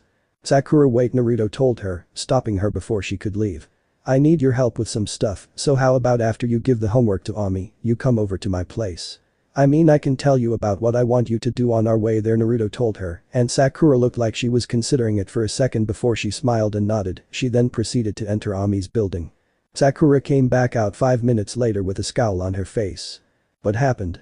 Naruto asked her. Her whole room smells of sex, it's disgusting, she told him. You know what sex smells like? He asked her, to which Sakura nodded, telling him that it wasn't like she was a virgin who had never had sex before, which completely flew in the face of what several other Sasuke fangirls said about saving themselves for the great Sasuke-sama. So what do you need help with? Sakura asked Naruto. I need to record your voice, I'll explain on the way. Naruto had wanted to seduce her and have his way with her, but he couldn't do it. She seemed like a nice person under the veneer of being a fangirl, and he decided that he wasn't going to get involved in all this anymore, and so after she had recorded her voice, Naruto had told her it was for a voice scrambler, she had gone off on her merry way, and he had stayed back. Filled with regret at even considering doing something like that. Basic, a voice inside him called out. You are always going to be alone because of what you are. Naruto knew who that was, and he knew what he had to do. He closed his eyes and was pulled into the confines of his mind and came face to face with a cage. He knew that this was going to happen at some point in time, he knew that the fox was awake and was biding its time, he guessed that now would be the perfect time. He looked at the gold-plated bars of the cage, wondering if his father knew that the seal gave the fox a gilded cage, but his thoughts were interrupted by footsteps, which sounded like something really large was walking about. And Naruto found himself staring into the eyes of the nine-tailed fox. From the developmental logs of Naruto Uzumaki. Test 001. Alright, Naruto said, adjusting the video camera. It was clearly set in a forest. This is the first test of the flyboard MK1, it's a very fine day to be testing this, and the thrust is at its maximum capacity. Naruto had a board in his hand, which had to be the dullest skateboard anyone had ever seen. He had decided not to paint the board till he had a fully working design, and he was far away from that. He picked up the board and began inspecting the lower sides of the boards. The seal arrays on this thing were huge. He continued to fiddle around before placing the board on the ground and climbing atop it. Alright, he said. I wish I had someone adjusting the camera so that they could see this awesome thing fly, but we will make do with this crappy camera work, he said as he began shaping his hands to form a hand sign. There was a smile on his face as he said begin. The board suddenly shot up with an alarming velocity, and Naruto didn't even have the time to scream. By the time he did, the board was already out of the view of the camera. Suddenly the board came crashing back down, but there was no Naruto. It was after a 5-second silence that Naruto came down, he had apparently jumped from a tree. Yeah, Naruto said, dusting his shoulders off, looking at the broken board. That didn't work. Naruto Chakra Tech. Alright, it's a new day, Naruto said, waking up and lazily stretching his eyes. He looked out into the distant horizon of the village, and he could already hear the hustle and bustle of the marketplace if he paid close enough attention to it. It was still very early in the morning, and yet the people were up and about, and life would go on. They had no idea about the complex plans Naruto was cooking up, all the new inventions that were going to make their lives easier if he could share it with them, except that he wasn't really going to share it with them because he was sadistic that way. Good morning, sir, would you like some coffee? His artificial intelligence personal assistant and housekeeper and the watchman of his house asked him, and Naruto couldn't help but say yes to that. There was nothing like coffee to energize his day. He had been using that a lot when he had sleepless nights working on the flyboard and things of that sort. Of course, with clones his work was really easy, all he had to do was coordinate his clones and they'd do the work for him. He had one of his clones working on improve the computer technology, because if he was going to make things more complicated and integrate his seals with the technology, he needed to improve on that too. However, the thing with chakra was that it was malleable. If he wanted to store knowledge in the form of binary digits, 1 and 0, he could do it without having to worry, just throw in a converter seal. They were really efficient. However, memory was not his problem, creating more AI was. He had figured that I was just a prototype. It had Sakura's voice mixed in some way, and it was kind of disconcerting to hear Sakura wake him up with an alarm every day, but it was something that was short term. He was going to eventually figure out a way to make it even more unique than it already was. He had managed to connect the AI to various household devices and had come up with a nice little security system that would only allow him without asking for any sort of password, and for everyone else to come in, Naruto had to let them in. He decided that his work was something that could be stolen, and so he did not want to be put in that position, and what better way to cure an ill than to just not let it happen. I need you to work on the gyroscopes and tell me that they are working correctly. Has one of the clones catalogued it yet? They have indeed been catalogued, sir, and they are all fully functional. The integration is almost complete. Naruto smiled when he heard that. This new piece of technology he was working on was pretty simple. He was going to take a large-scale photograph using an unmanned aerial vehicle powered by a miniature version of the technology that ran his flyboard. He was going to map out the entire village of Konoha. It was just a test. But he figured it could come in handy when used in missions as a nice way of making a map. He turned his attention towards a table that had a plate of glass attached to it. Underneath it was a beam of light, all of it powered by another invention of his, the chakra battery, which could convert chakra into electricity and run the light for him. He had worked a lot on holograms, primarily because he thought that they looked really cool, which meant that the entire map was going to be projected in the form of a hologram on his desk, and he would have a city. He had also some video cameras thrown in if he wanted to monitor the movement of people on the streets, so that could be done as well. One of the primary reasons of doing this was not just making a map, but also creating a nice autopilot version of his flyboard, and to do that, he could either create an AI that would know the map of the area by heart and control the board, or just teach the flyboard how to do it. Either way was going to involve him having to map out huge areas. He had figured that another easier way of doing this would be sending a few probes into space, where they could map larger areas at once, but right now it wasn't possible to send something in space. "This is going to be really cool," he said to her. It felt weird talking to a computer and having it talk back. At least at first, now though he had gotten used to it. "This is going to be really cool," he said, taking a sip of coffee from his cup and sighing as the warmth went down his throat. "You know, one day, perhaps we could figure out a way to actually make changes from the hologram itself. I think it'd be helpful to be able to map out all the areas and alter our plans the way we need to," he told but mainly he was thinking out loud. "Would you like me to open up a new project to enable you to do something like that, sir?" she asked him, and Naruto shook his head. "Not right now, he told her. "Maybe sometime later. Right now I need to focus on the gauntlets." "Sure, sir." Pulling up the gauntlets, the said to Naruto, and a picture of a pair of gauntlets came up. He had been working on various seals that could alter space-time and open portals for him to be able to efficiently store what he wanted in the gauntlets, which included one of his latest electric nets, which he had developed recently. He realized that he needed to make the gauntlets. Because the things he was going to face in the future would need to be faced head-on, and the problem began from the inside. 10 hours ago. For someone as intelligent as Naruto, his mindscape sure was a mess. And the fact that he was face to face with a giant fox that was said to level villages when it took a footstep wasn't exactly something that filled him with anticipation, although he had to admit that seeing a giant orange-colored fox locked up in a prison behind it. Mind you, a golden prison was something that was so tacky and hilarious that Naruto couldn't help but feel slightly amused.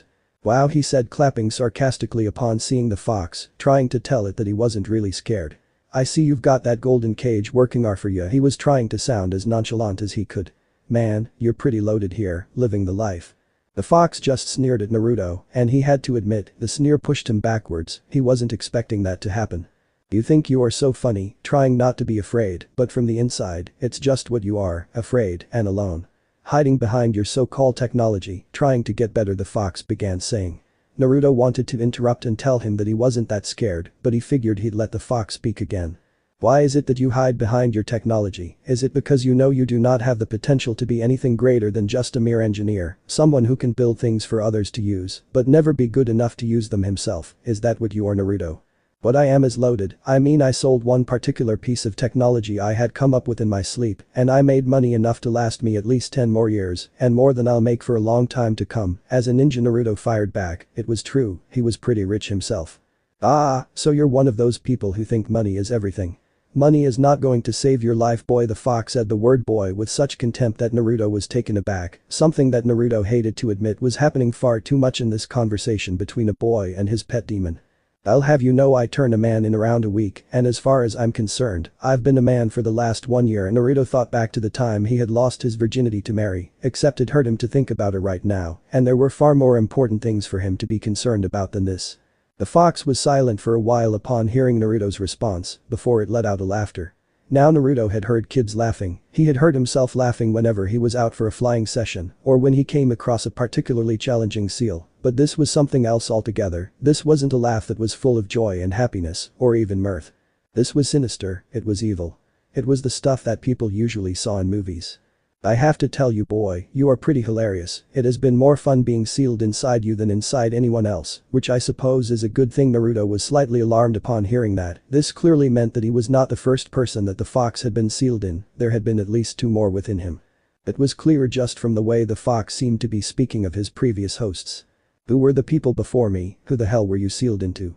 Naruto asked the fox, curious to know. If the fox was sealed into someone before him, it could mean that it had been forcefully ripped out of said person and had been set on Konoha, which means there was some sort of outside interference in this whole thing. Naruto did not like that, he did not like that one bit. So now you want something from me, eh? The fox asked Naruto, it's like when you need me, you don't make fun of me anymore. Well, it's my time to play with you, I am not going to tell you. Naruto would have loved to argue with a giant orange nine-tailed fox, but he felt like he had far more important things to do, and right now he just wanted this conversation to be dead, like his parents. Is there anything else? Why have you decided to finally show up? Where were you all this while? I refuse to believe you were sleeping. Naruto had fired a barrage of questions, and the fox did not seem particularly happy at the audacity of this boy to demand information. I like your spunk, I am going to be watching, the fox had said before kicking Naruto out of his mindscape and back into reality. Present time. It was then Naruto had realized just how bad it was, and he decided to start working on the gauntlets with renewed vigor. He had 5 different clones all focused on doing that while he was off building maps. He didn't have much info, and he suspected that neither the Hokage nor Jiraiya would know anything about this either, which meant it was up to him to solve the mystery. He was going to do that as well, but on his own time. Right now, he had a giant area to map. Naruto had an idea as to what had possessed him to go to the academy, but he wanted to think it was his desire to see Sakura again. He quite liked the way she looked after all, and would have no problem testing her out, but primarily, he was in the academy because it was basically one day before graduation, and everyone was supposed to be present. Naruto wondered if he had made a mistake not taking the Hokage's offer and actually graduating early. Had he done that, he could have been spared a lot of headaches. The current teacher of their class, Iruka, clearly had something against him and did not like the way he was given free rein to openly flout the rules of the academy. Naruto decided that he couldn't care less, but today he had been forced by the Hokage to attend, which meant that he was going to have to go, and that was never a good thing. He stared at the classroom around him. One kid who had weird hair that looked almost like a pineapple was sprawled lazily on his desk. This was probably Shikamaru Nara. Naruto was aware that he was attending classes with several of the clan heads. There was talk among the higher-ups that this graduating class was going to be the greatest in history. Naruto had scoffed when he had heard someone say that. Wasn't that obvious? After all, he was in the class. The entire classroom was abuzz with people talking, while Naruto just sat and stared at the whole thing. He was in two minds about this. He had always wanted to be a ninja, except now that he had actually begun making this, he liked being an inventor more. Right now he wished he could invent something that could mute the things that he did not want to hear. Mentally chastising himself, because he had a brain for that, he began to focus on what was going on, because the Chunin Iruka Yamino had come into the room, and the entire classroom silenced itself. Let's have an odd hush for Mr. Yamino, Naruto thought to himself, amazed at how much the class seemingly respected this scar-faced man, enough to just shut up and get ready to pay attention to him. Alright, Iruka Yamino said, setting the papers down on the table. Naruto wondered what was on the paper, maybe it was tomorrow's question paper, honestly he couldn't care less. So Iruka continued. You have been here for a while, haven't you, he said to them. Naruto watched some of the people in his classroom nod at what Iruka had said. The scar-faced man then directed his attention toward Naruto, and there was a look of surprise on his face, almost like he did not expect Naruto to be there. Well, he continued saying. At least all those of you who bothered to show up and take this seriously. It was an obvious potshot at Naruto, who did not know what Iruka's problem was. Maybe he lost people to the fox too, that sucks for him, Naruto thought to himself. For 7 years, Iruka said. 7 years of working hard at the academy, you have all matured and grown, and most of you are going to become ninjas that I and all the other teachers at the academy are going to be proud of, he said with a smile on his face. Now there are some disappointments, and some people I do not expect much from. He was looking at Naruto again when he said that, and Naruto just smiled internally. Iruka had no idea. But most of you have been great students, and I am genuinely proud of being your teacher, Iruka finished. And I want all of you to give yourself a round of applause, he said as the class smiled too, at least most of them. Naruto was plain-faced, although he wanted to laugh. Everybody was clapping, the only two people apart from him who couldn't be bothered were Shikamaru Nara and Sasuke Uchiha.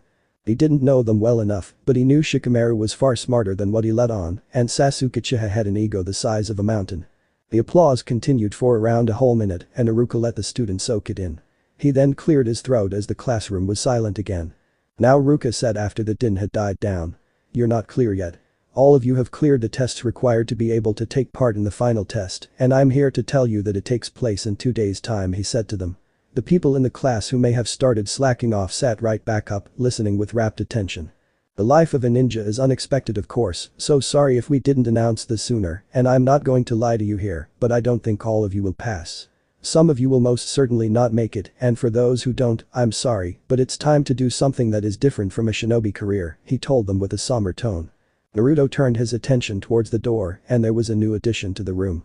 The silver-haired Chunin Mizuki. Naruto did not like Mizuki. While Iruka was a hard-ass, it was clear that he did care about his students, and for the first 2 or 3 years, he did try making an effort with Naruto, trying to get him to show up to class. Mizuki on the other hand just rubbed Naruto off the wrong way, he couldn't quite place, and for someone who had based his life on practicality and empirical data, Naruto hated to say that he had an instinct, but that's what he thought it was. Pure instinct. Something was off with this guy. Alright everybody, Mizuki said, drawing attention towards himself. Now, here's the schedules to the test, he said, handing out a bundle of papers to Sakura, who was sitting on the first bench today, which was unusual because she was always parked beside Sasuke the few times he had actually shown up to class. Sakura began passing the papers backwards. Sakura is going to have them all passed backwards to the rest of the class, he told everyone. People who had gotten the paper began looking at it. Naruto just sighed, he really couldn't be bothered. He wanted to work on his gauntlet or refine his flyboard. Obviously Iruka began again. You need 2 days to prepare for this test, and that's fine, because we have suspended the classes today and tomorrow, so I expect all of you at the library, buckling down and seriously studying, and that includes you too, Shikamaru, if you can bother to wake yourself up, he said, drawing attention to the black-haired Nara, who had his head slumped on the table, asleep. The class began laughing as a chalk piece thrown by Iruka came flying swiftly at the Nara and hit him square in the head. This woke up the Nara, who began rubbing his head. Naruto just thought it was amazing that someone had actually managed to fall asleep in record time. Naruto had finally managed to get his hands on one of the papers, he looked at it. Apparently he was supposed to show up in the morning, that was fine with him. He needed to make sure that I would wake him up for this. Alright then, what are you scatterbrains waiting for? Get up and get out and get to studying, Iruka told all of them, and all of a sudden the irritating voice of chairs dragging on the ground could be heard as several people began getting up and rushing towards the door. Probably off studying. Naruto didn't need to. He knew that he was going to be able to do the whole thing in around 15 minutes if he wanted to, but he was already good enough to pass, the Hokage had said so himself. But then again, that old man is really going senile now, it's like he'll kick the bucket soon, Naruto thought to himself darkly. As he got up and began leaving the classroom, the reason why the Hokage had summoned him apparent, he was called out by Iruka. Iruka said just as he was making his exit, which made Naruto shut his eyes with an expression of mental pain on his face.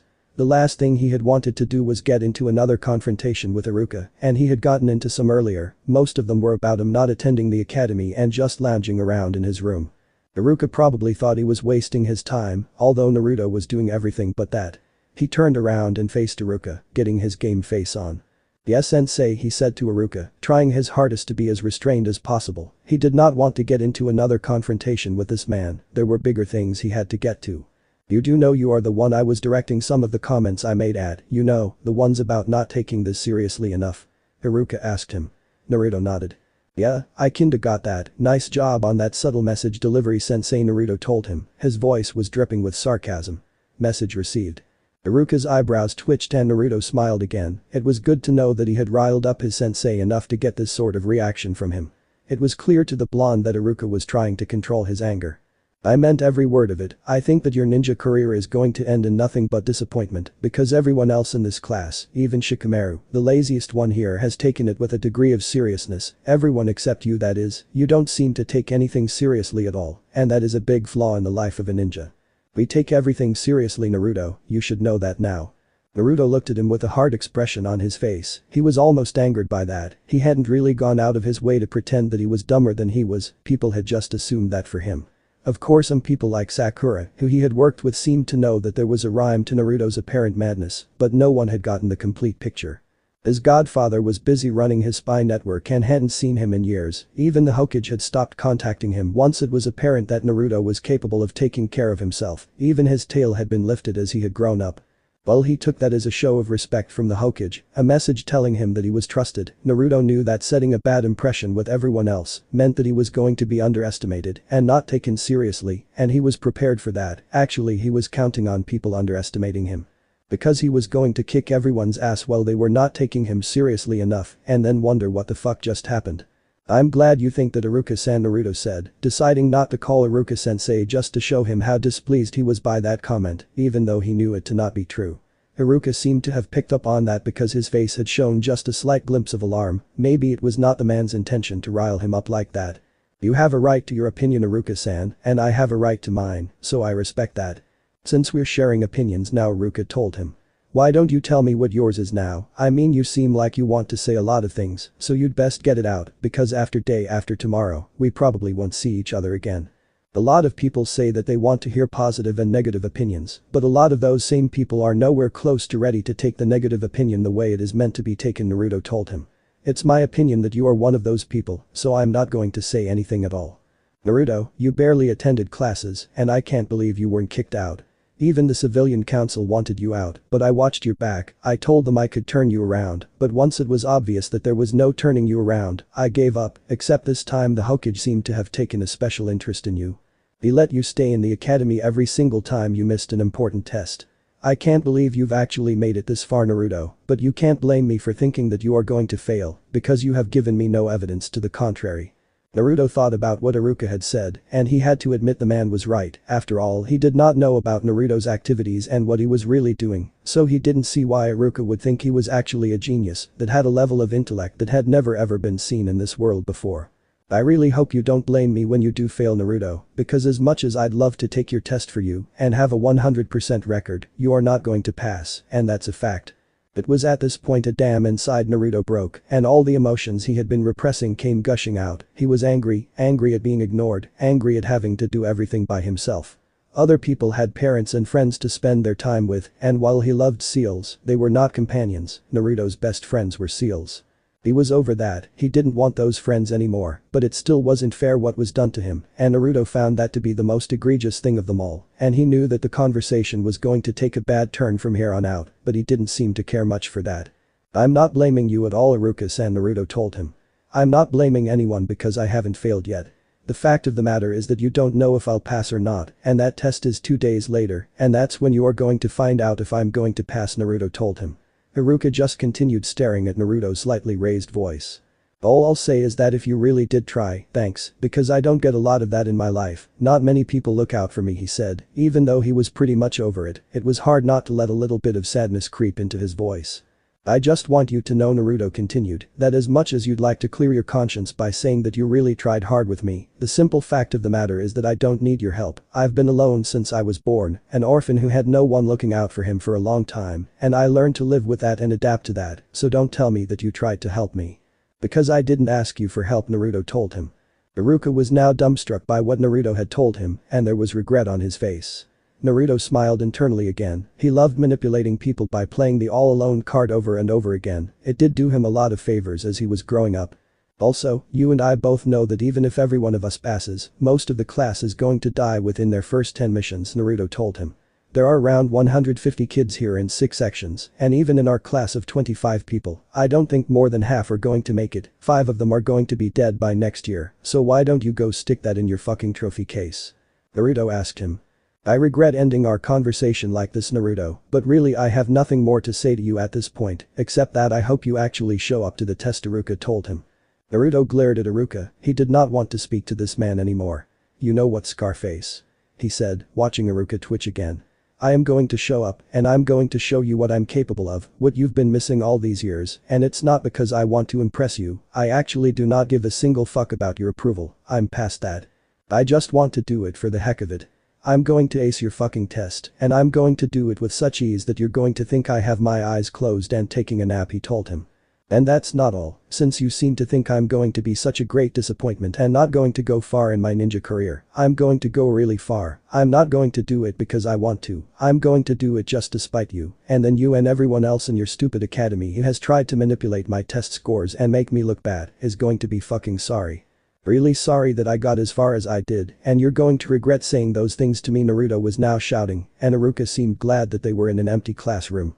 And after I do become famous worldwide, I'm going to become powerful, maybe I'll do both at the same time because I can, and then I'm going to take the world as it is and turn it upside down, so you can take your ninja analysis and your stupid ass academy with its stupid ass students, stick it sideways and shove it straight up your ass for all I care, because while I've never said this, I've always known it, I'm better than this crap, I'm better than your academy and your civilian council that just loves hounding me, because they are a bunch of losers who have nothing better to do than hate me for something I have no control over, and that's their prerogative, but I'm fucking sick of it. Iruka continued to listen to every word Naruto was saying, and he was surprised by the venom that Naruto seemed to inject in each and every word, with every word getting more venomous. He wanted to call Naruto out for being insubordinate, but it was too late now and it wouldn't matter, he had set the blonde of, and the nonchalance and the illusion of not caring was shattered. Because it seemed like Naruto cared a little bit too much.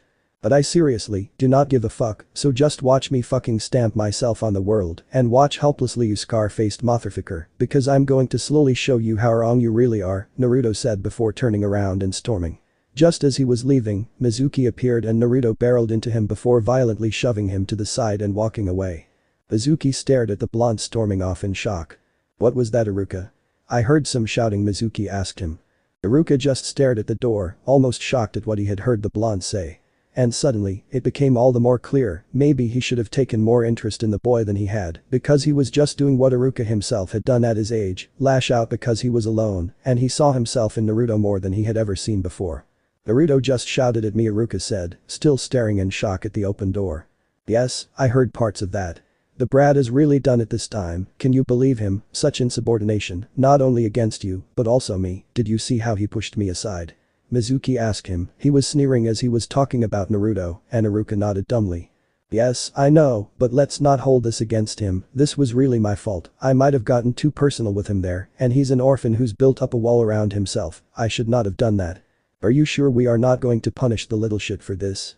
Mizuki asked him and Iruka clicked his tongue at that, he was not pleased with the way Mizuki was addressing the blonde right now. Don't do that, Mizuki, I told you it was my fault, let's leave him be, he's gonna have to prepare for the test, Iruka told him. Now let's go and get something to eat because I missed breakfast, Iruka told Mizuki as he got up and they began to leave. What the fuck does that asshole think of himself? Naruto was raging at no one as soon as he had made it back to the apartment. I had apparently sensed his displeasure, which meant that her emotional perception was working, which was probably a good thing because right now he was not in the mood of listening to anyone say anything.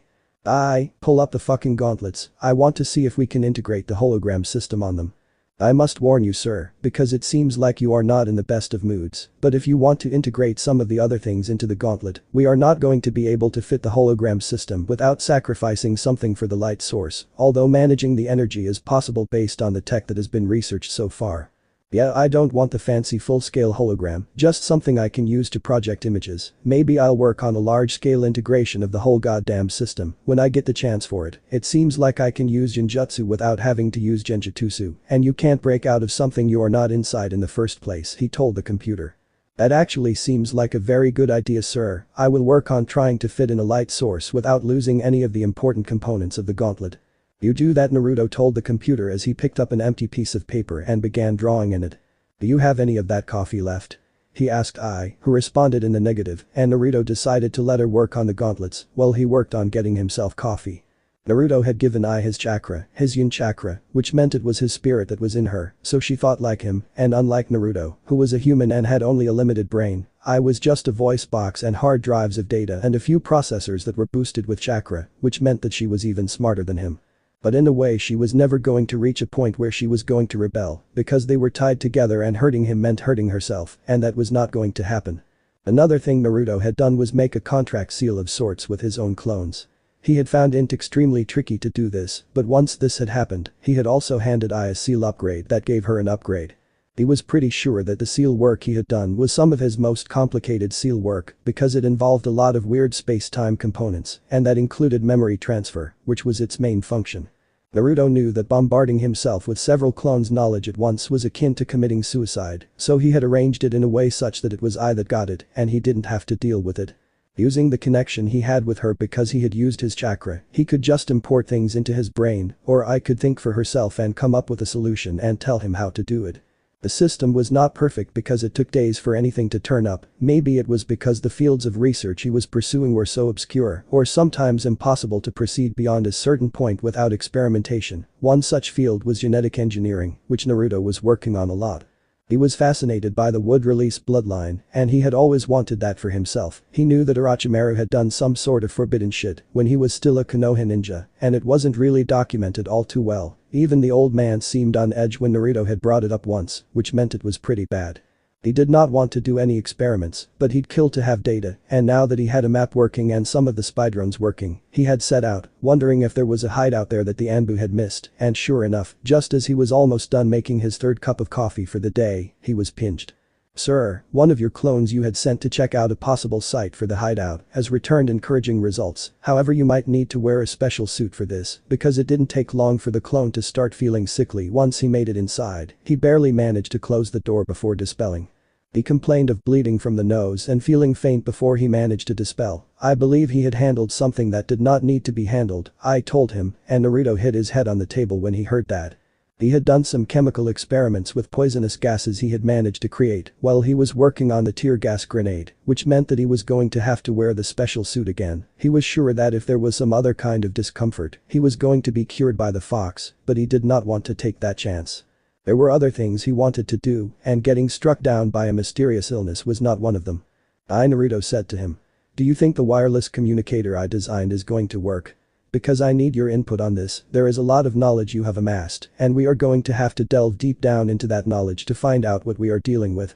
I have thoroughly tested the signals, sir, and it seems to be all okay. It was a good thing that we managed to set up that special communicator seal without drawing much attention to it. The range seems to be around 500 kilometers either way. Also, we have the mini communicator seals that will need to be strategically positioned because this vault is underground.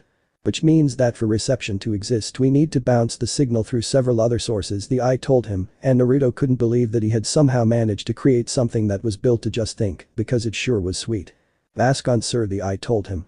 I do not think it would be wise to go anywhere without it because the air seems to be filled with some sort of energy, although at this point it's not safe to say what it is. It's not chakra though. Naruto had set up the communicators, he couldn't believe that they had missed this place, it seemed really dangerous, but better yet he couldn't believe he had found it because it had been extremely well hidden. They were deep underground, and it was not exactly a kind of place you'd want to be in because of the atmosphere. It smelled of blood, and it was clear that some inhumane things had taken place here in their time. It was unbelievable what Orochimaru had done. He wondered if he would have become that, a scientist obsessed with finding the answer, because that was what Orochimaru was. Who's in the bunker? Who's in the bunker? Women and children first, and the children, Naruto began singing. He then came across another room, which was full of chambers, and that caused him to stop singing and pay attention to the actual chamber. Okay, that is disgusting, Naruto said, his voice slightly muffled because of the voice. There was a chamber and what seemed to be a body, except it was decayed, and there seemed to be something that was lead and some sort of blue plate. Sire, I have seen that before, that is the same thing that the clone had touched, there is a lot of this in the base, it seems to be some sort of alloy of the element of uranium, the Eye told him, and Naruto's head flashed. He had read about the rare element several times, but not many ninja had come across it. Actually only 2 or 3 had, so much so that it was believed to be a myth. Sir, from my information on this element, it is highly toxic, we need to proceed with great caution here, the Eye told him, and Naruto smiled. Danger should have been his middle name because it was all over him at all times. Is the suit ready to handle this? Naruto asked the Eye. There was radio silence for a bit before the answer finally came.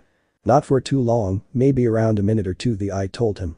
Good, then we better move fast, Naruto told Ai as he pulled out a giant box. It was equipped with a variety of seals, including a modified sealing seal and a stasis seal, and a transparency arrangement. He broke open the glass and watched as some sort of gas seemed to seep out. He quickly pulled out what was a large shard of uranium and put it in the box.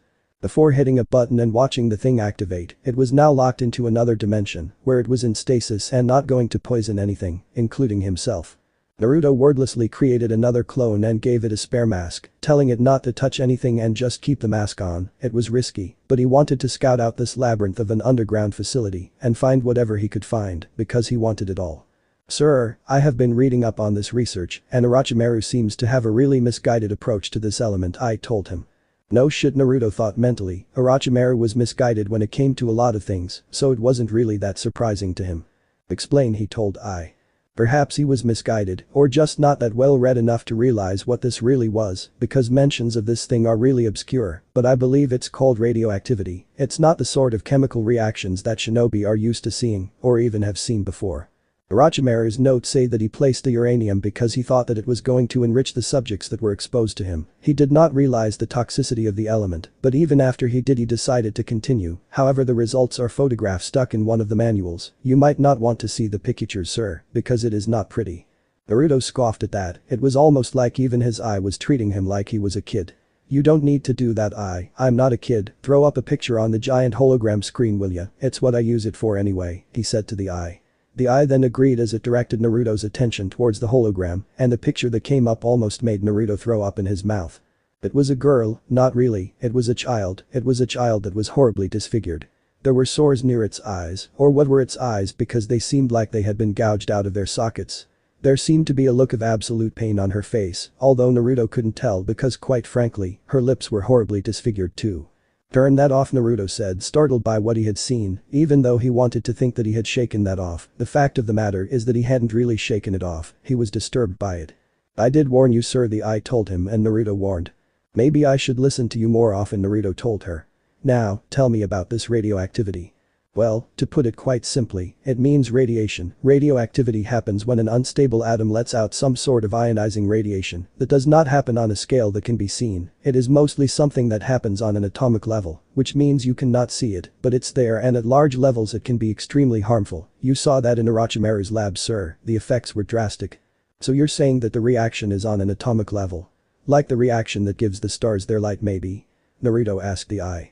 Yes, sir, the reaction that gives a star its light, well, it's actually heat that radiates light, is also probably a nuclear reaction. Civilian scientists seem to have studied that more. Their notes on radioactivity are quite comprehensive, and the information surprisingly easily available, the AI told him. So it does not enrich people. Is there something else we can use this for?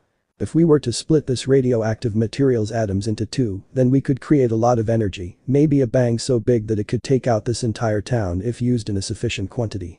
Alternatively, we could do something less harmful and more beneficial to us, which is use the reaction that takes place in a star, which is fusing this with another radioactive material, and convert the difference in weight into energy. If achieved artificially, it's basically going to mean that we can have infinite energy without having to bother using those pesky chakra converter seals. So your devices could be streamlined and make way for other things, but research in that field is dead, and a lot of financial support will be needed. It's a good thing we are loaded then, Naruto told her. Does Orochimaru say where he found this uranium deposit? Actually, yes, he does. It's not that far from here. I predict we can go there, look for some, and then be back within 6 hours at full capacity on the flyboard, the eye told him. Then what the fuck are we waiting for? Naruto asked her. There were a lot of things that had happened today, but it really didn't matter because in the big scheme of things, there were other important things that needed to be taken care of. What in the name of fuck is this? Naruto was staring at what seemed to be a giant canyon. He was standing on his flyboard and looking down at the scene before him. The wind was whipping his face as he watched his clones get down and do the work. They all had their containment boxes and they were all working on taking as much uranium as they could with them. There sure is a lot of that uranium here, sir, I told him, and Naruto couldn't help but nod. What he couldn't believe that people had completely missed this. How was it that no one had ever chanced upon this place? Maybe stumbled in, or was it that they were not prepared for what there was inside and had just died before they could make it out and tell the others? It was something interesting for sure.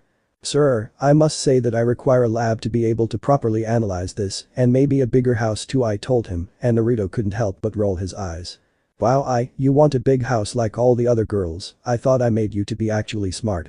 Sir, I believe you made me a girl as well. I could imagine myself as a British butler too, for example, the I told him, which made Naruto laugh. A British butler, huh? Maybe I'll make another one that way. Where the hell am I going to find a British butler though? I think convincing Iruka I'm smart is easier, Naruto said with some venom in his voice. He was still angry at what had happened at the academy, but his anger was more at himself. He was intellectually superior to Iruka, so well his stupid behavior made sense. His loss of control over his calm was not sensible at all, and he wanted to punish himself for that. How long is this going to take? I don't have all day. I do have to go home and focus on other things, you know, like studying for the examinations or sex, Naruto told her. The I did not respond as Naruto thought about how much he missed sex. He missed it enough because he hadn't had any for around 3 weeks. He wondered if he had lashed out at Iruka because of not having had sex, laughing at himself for thinking that.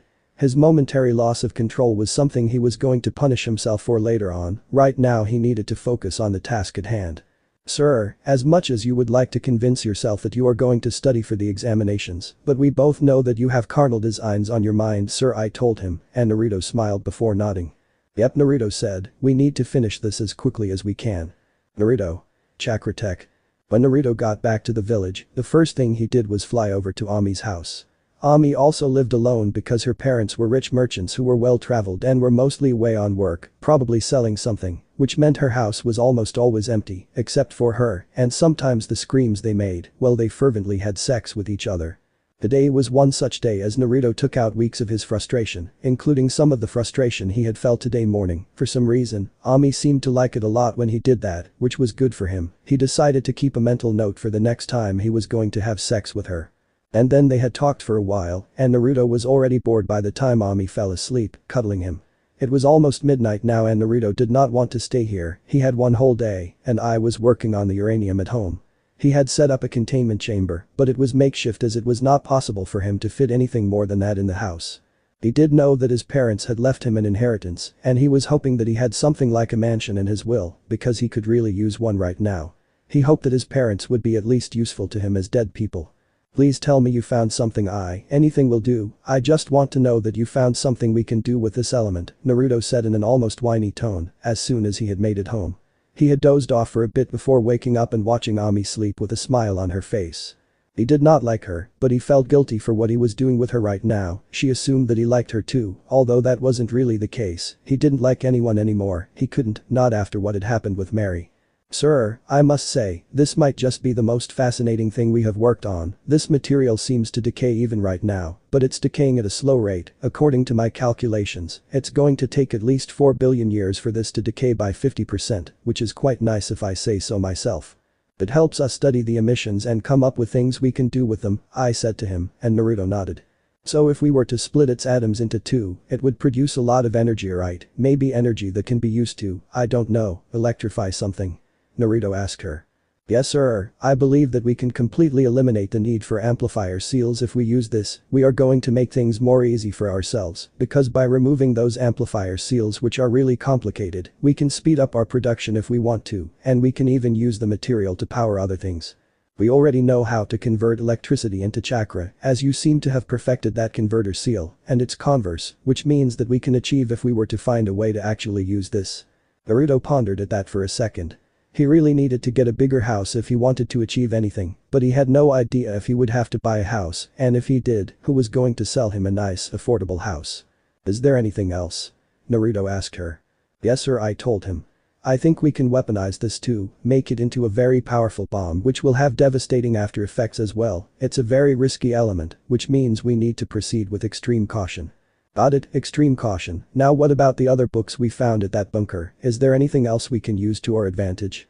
Naruto asked I believe it's best if you see this for yourself, I told him before directing his attention towards the hologram, and there sat a magnified image of a seal. It wasn't his seal. It wasn't even a seal he had ever seen before, but Naruto was instantly fascinated by it. There was something about it that seemed to instantly resonate with him, and he couldn't quite put a finger on what it was. This looks like a seal I have on us, you know, the one that binds us together, Naruto told her, and the eye was silent as Naruto continued looking at it. However well his bond was with a machine, which did not have sentience, this particular seal was evil, because there was an option to assume total control of the person, if the user of it so desired. This was not what sealing was meant for, even though it was possible to do something like this. I have seen this seal before, on that crazy snake lady, Naruto said as her face suddenly flashed into his head, well, that and her impressive assets, which she seemed to have no hesitation in revealing to him the last time they had met. I see you are remembering the last encounter you had with her. What she did was not becoming of a well-behaved person, if I say so myself, sir, I told him, and Naruto nodded. Even though it wasn't well becoming, it was something that he had liked a lot. Naruto said. This is not the time for distractions. We need a bigger mansion, keep doing your research, I'm going to go and get what's mine, and hope there's a mansion in there somewhere, he said, but not tonight, so keep doing what you're doing because I'm out. So let me get this straight, first you tell me that you do not want the inheritance, now you're telling me that you'll take it if there is a mansion in it for you? The Hokage asked him incredulously. Yes, Naruto said simply. Normal people surprised him sometimes, even though he gave them simple demands of what he wanted, they always seemed to find something or the other really surprising, and react in the funniest of ways. He supposed he was like that too, but he liked to draw solace in the fact that perhaps not to the extent the Hokage was right now. Well, you'd be pleased to know that yes, there is indeed a mansion, but it's not in the village, it's around half an hour away from it, the Hokage told him, before opening his drawer and giving Naruto a scroll.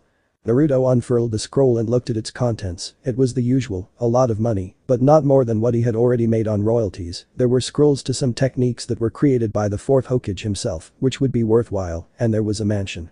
Please tell me this mansion is bigger than my apartment, Naruto said to the Hokage. Please. Naruto, it is called a mansion, you know, I've seen it, and I must say it is a lot bigger than where you currently live, and there is a lot of room to improve the place and add extensions to it, which should not be a problem, given how you have a steady source of income, Naruto, the Hokage said to him. Naruto just nodded. That was good, that meant if there was a need for more space later on, he could have it. But there is a problem, I haven't been there in a while. At first it was the painful memories, but then it just got so tiresome for an old man like me to go and clean up that place, so that is on you, the old man said to him. Naruto just stared at the old man. There was always a catch, always. That's fine, I'll get the clone army to take care of that, he said before getting up to leave. Hold on there, Naruto, the old man said to him. There is something I want to talk to you about, you know what it is, Iruka, he said to him, and Naruto groaned as he sat right back down in his chair. He looked outside the window. It was early in the morning, and Naruto had to admit that even though the people in it were far from it, the village itself was beautiful. The place covered with trees, greenery everywhere, it was comforting to see the village and the sunrise and the people living in it carry on with their lives every single day. But we have to talk about that old man, because I was hoping we could do anything else apart from that, Naruto told him, hoping that his tone would indicate to the Hokage just how uninterested he was in having this conversation with him. Iruka is one of the good guys, Naruto, and if you give him some time he'll come to the realization that you are also one of the good guys, the old man told him. I'm not blaming you for not showing him just how good you are, but I'm asking you to not blame him either and not hold this against him sometime in the future, the old man told him. That would mean that there will come a time in the future where I will have to deal with him, Naruto said to the Hokage, who smiled when Naruto said that. And who's to say there is not going to be a time where you won't deal with him, Naruto? You are becoming a ninja after all. That means having to work in close quarters with other ninja. There might be a mission where you two are on the same squad. Yeah, but you'll make sure that that never happens, right, old man? Naruto asked him. The old man, who was smiling up until this point, stopped, and he looked more serious than he ever had before. Naruto was amazed at how quickly his mood had changed. I might not live much longer, Naruto, I'm coming close to the end now, the old man told him in a somber tone. I told you that I could work on that. I mean, you have great medical ninjas on your squad who can and do cheat death on a regular basis. Why don't you get yourself checked out? Naruto asked him. Naruto did not like a lot of people, but over the years he had developed a strange affection toward the old man. He had always helped him out. Yes, he was lied to initially, and he was not happy about that, but after that the Hokage had done whatever he could do to change that. Naruto, there is a point in everyone's life where you lose the will to live. There is not much left for me to do anymore, except kick the bucket. And then I can join my wife in the afterlife, the Hokage told him. Naruto nodded, even though he did not understand why someone would lose the will to live, but he did sympathize with the man. I'm going to need a key to the place, Naruto told the old man, who just shook his head. What you need is your blood, no keys, go ahead and clean it up, or whatever, I don't really care anymore, the old man told him, which made Naruto wonder if senility was kicking in for the third Hokage. Anything else, Naruto? The old man asked him. Naruto shook his head. He didn't want to reveal that he had discovered the ruins of another of Orochimaru's clandestine labs, and he was certainly not going to tell him about uranium. According to Ai's calculations, it was going to take at least 10 years before that lab was even safe for exploration without wearing protective equipment, and he was strongly considering destroying the place and burying it within itself so that no one could access it. "Oh yeah," Naruto said, as it suddenly reminded him of something. "Where is the pervert? Is he going to be back soon? I need him to take a look at some of the seals I've made." "I don't know, probably go and fly that board of yours to nearby whorehouses. All I know is that he's in the country, because that's where he said he was in the last message he sent me, probably working on that spy network still," the old man told him, though his voice clearly showed his disdain for the activities of his student.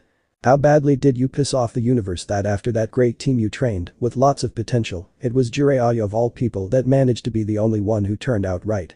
Naruto asked him. "I don't know, Naruto, and I probably can't answer that question, even if I had the wisdom of God himself," the old man told him.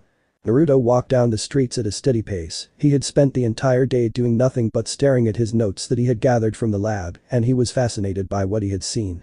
It was amazing seal work, probably the most difficult to remove thing he had seen ever, but Naruto knew how to remove it, at least he thought he did. All he needed was a live person who had that seal on him or her, and he was out looking for that live person.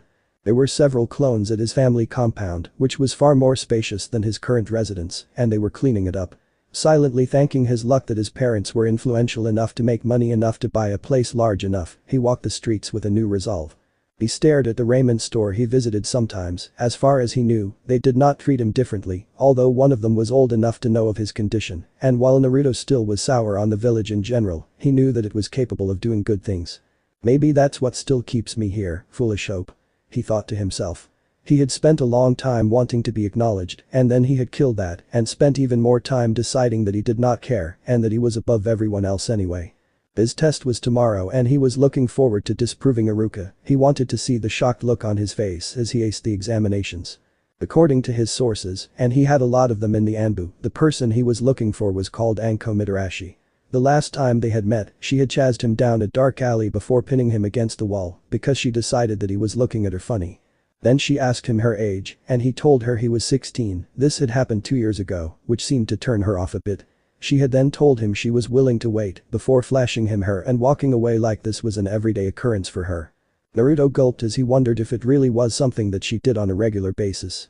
He hoped that that wasn't the case, but you never know with these things. She was a fan of dango too, which made the search easier slightly, as there weren't many dango exclusive restaurants in the place, and sure enough he found her sitting there. Wearing some mesh that was covered with a coat that seemed to hide just all the good stuff, while still promising that everything was a brush of her coat away. Naruto stared at her. He was a logical person, and he was sure that Anko Mitarashi was someone who probably suffered from at least bouts of dementia. Was it because some sort of torture was inflicted on her? Maybe it was the seal that was acting up. That was what Naruto was going to find out at. "Stop staring at me and come and join me, handsome," she said to him. Naruto decided that being nervous in front of her was probably not a good idea, so he decided to stride over, wondering how good of a sensor she was if she was able to detect him. He wasn't exactly trying to hide, but he was still out of her line of sight. Naruto looked at her and he had to admit, she was hot. Really, really hot. He wanted nothing more than to take that coat of her and gaze again at the marvelous things that were her. To need them in her hands and feel their softness. "What the hell are you thinking about?"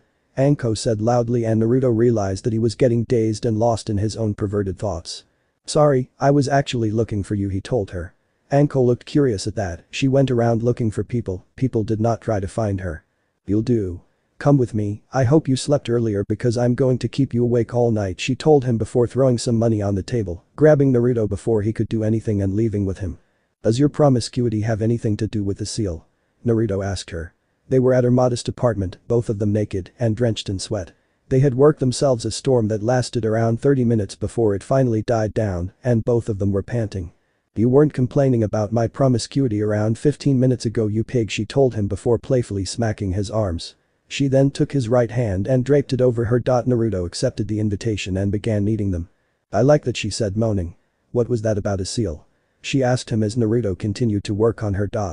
"Your seal," Naruto said to her, "the cursed seal that Orochimaru gave you, remember?" he asked her. He was amazed that something as corrupt as that seal seemed could just be forgotten by Anko. She did not take kindly to that line of questioning because she threw his hands off her and got off the bed, starting to get dressed. Although Naruto appreciated the fact that he was not going to be awake all night, he still did not want to stop so soon. "Why the hell are you putting your clothes on?" Naruto asked her. Because you killed the mood, she said, and this was not the playful tone this woman seemed to speak in very often, this was deathly serious. Naruto wondered how many people had seen her like this. You were angry at me for that, why? Naruto asked her, almost aghast. Perhaps it was insensitive bringing up the seal, but he really had no idea why she would hate it that much. That thing, she said, looking at the seal. That thing is responsible for the shitty life I've led so far, the looks of mistrust from my peers and all those civilians, and it was all his fault, she said, spitting on the floor at the pronoun his. Naruto stared at her, there was someone like him after all, although the reasons were different. I want to hear what he did to you, Naruto told her. Why, are you going to tell me that you love me, that you care about me? Anko asked him. I don't need that in my life. Sex is just a way to get rid of my desires, but what my heart wants is Orochimaru's head on a plate, and you can't give that to me. I will work every single day if I have to, just so I can get him, and I will get my revenge one day, she told him with a determination in her voice. Naruto decided that he and Anko were going to be good friends because there was someone he could use and relate to as well. Well, I don't care about you, and I most certainly do not care about love, Naruto told her. I just think you are hot, but that's not why I asked about the seal, I asked because I want to study that seal, he told her. Naruto, I might almost be an nymphomaniac, but that doesn't make me stupid, I know who you are and where you are at. There is no reason for you to be looking at my seal because you haven't even passed yet, it's going to be years and intense training in seal making before you even have a shot at understanding this thing, and even several years at that to find a cure for this. And by then you'll probably either be too late as it will have already been found, or Orochimaru will be dead, and this seal will actually be useless, she told him. Naruto wanted to laugh at that. If only she knew how good he actually was, but he wanted to get something out of this, so he decided to play a game with her. How about, he said, pulling her back to the bed and throwing her on the ground. She looked at him with an unreadable expression on her face as he took her clothes off. Perhaps she was amazed that someone had the balls to take control from her. I just take your clothes off now, and we fuck, he said to her as he bit her where the seal was. Anko moaned at that, as Naruto took one quick look at the seal. He did have a very good memory which he had developed from years of practice as a seal master. He had learned what every stroke meant, and he knew he could decipher this soon enough. He just wanted access to it. He then mounted her as she looked at him, her eyes filled with expectation. Then we fuck some more, he told her as he captured her lips with his, and they lost each other in kissing. And then after we're done, you show me the seal, just for shits and giggles, and then we go right back to fucking some more, he told her. I don't know what's with you, brat, she told him. Why the hell do you want to look at my seal? Please. Naruto said, doing his best puppy dog eye impression, and it seemed to work because Anko relented. Only if you fuck me hard enough, she told him before they began kissing again. The alarm clock blared as Naruto slowly opened his eyes. He was still at Anko's place, which was nice, she had told him that she always set the alarm for around 6 in the morning when she was in the village. He groaned, he was still tired from last night's activities, at least Anko had let him copy the seal on a paper. This was going to take some time to analyze and break down, and he was planning on doing that as soon as he passed the exams today. He stared at Anko's naked body, she had a smile on her face, but her eyes were closed, apparently the alarm didn't even have an effect on her. I'm gonna go, he said, leaning in and whispering in her ears. She groaned and mumbled, but Naruto was sure he had heard okay in there, and that was all he needed as he got away from her, hoping that the nights on their planet were longer than what they were, before getting dressed and leaving to go back to his house. Good day to you, sir, I's voice greeted him as he made his return to the house. And I assume what was a very tiresome night indeed, she added on the side. Wondering where she was getting all this sarcasm for, Naruto only waved in acknowledgement, the only word he could say at this point in time was coffee. I shall get that for you right away, sir, or at least make it because I don't seem to have a body. However, would you like to hear about what I did yesterday night? She asked him. Was it as fun as what I did last night? He asked her. If you think sex is fun for AI, then you are gravely mistaken, sir, because we have no interest in such things, I told him bluntly.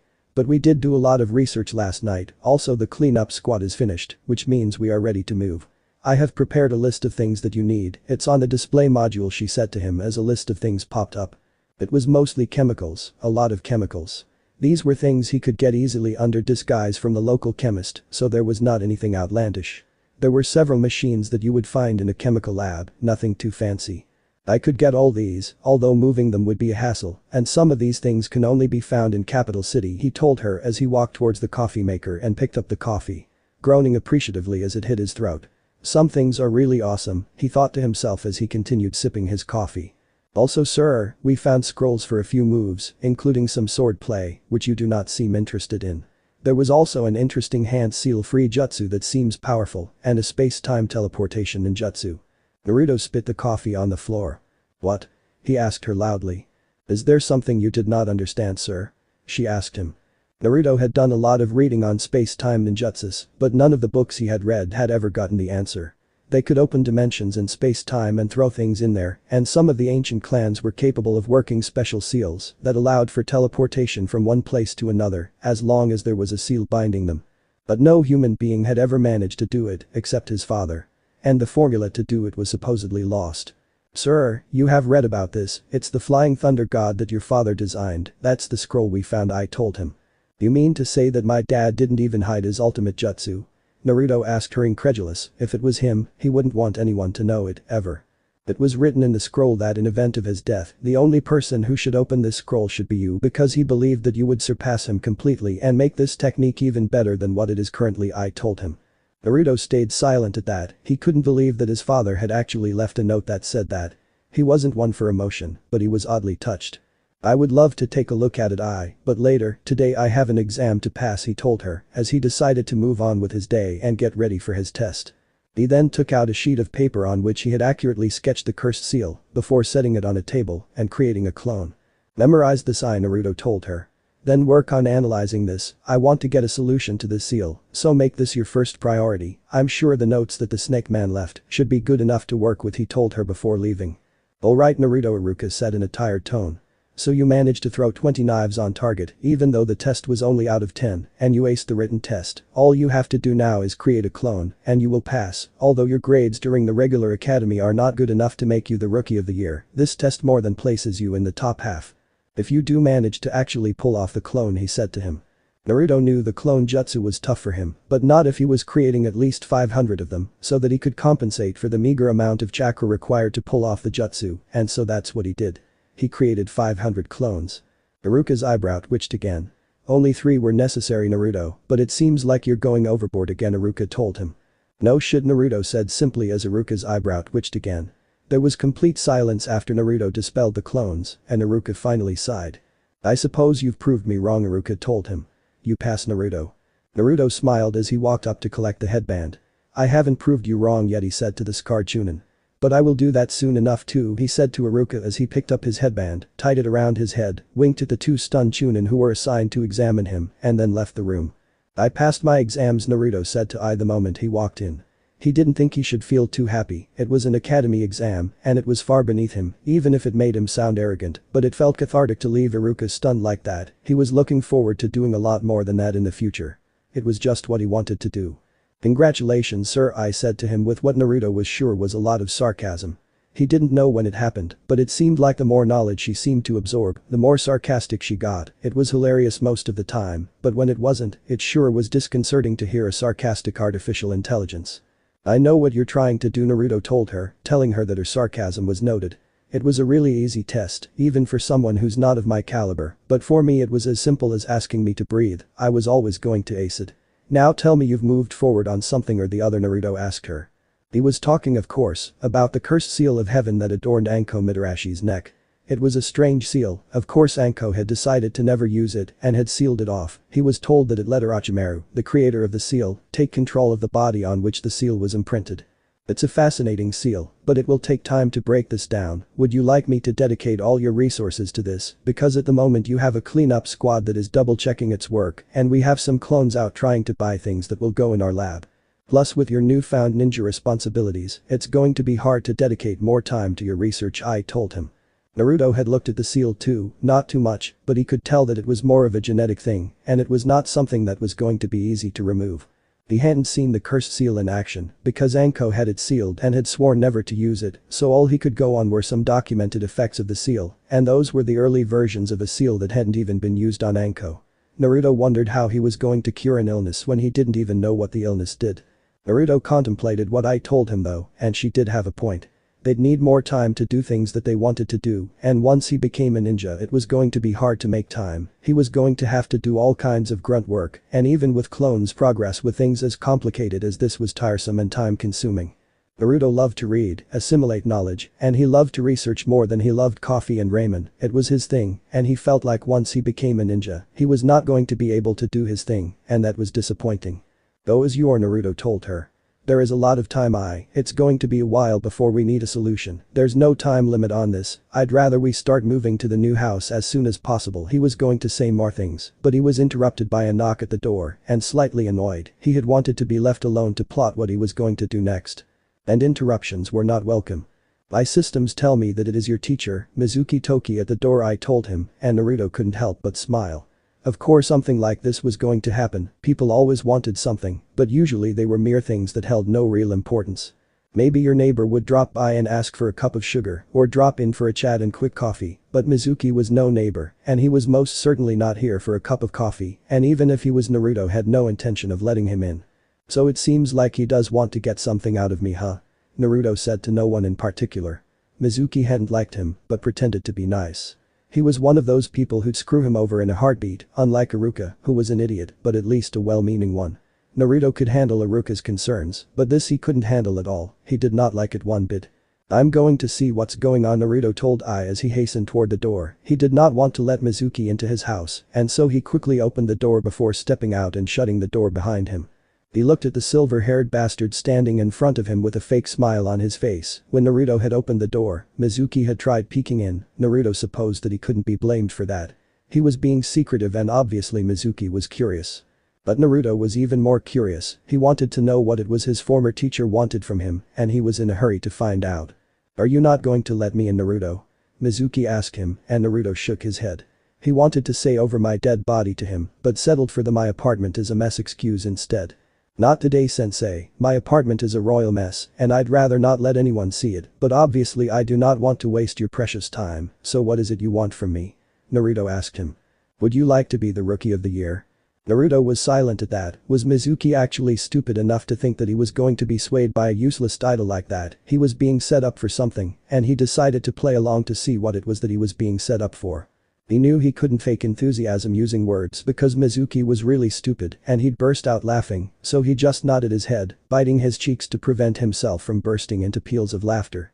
Is it just me, or is he actually stupid enough to believe that I am going to fall for something like that, he thought to himself. However, he now needed to find out what it was that Mizuki wanted from him and why it was that he wanted it.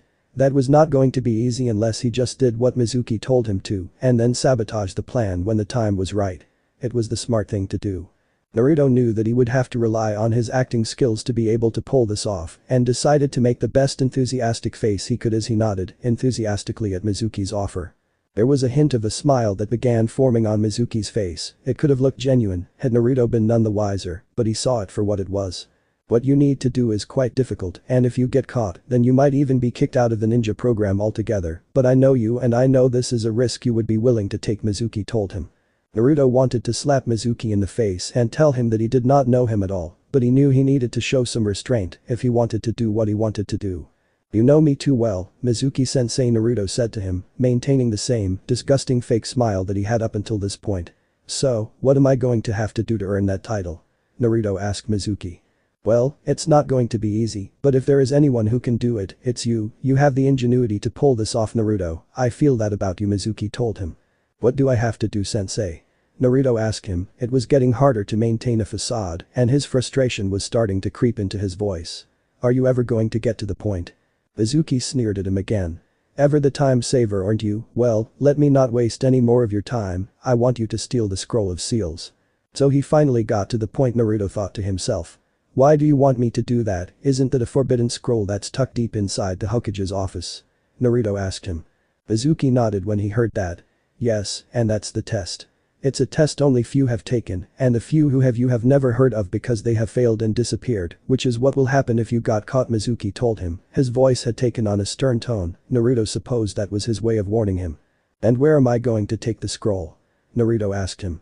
Naruto knew what was going to happen. Mizuki wanted the seal for himself, of course that wouldn't happen if Naruto could help it.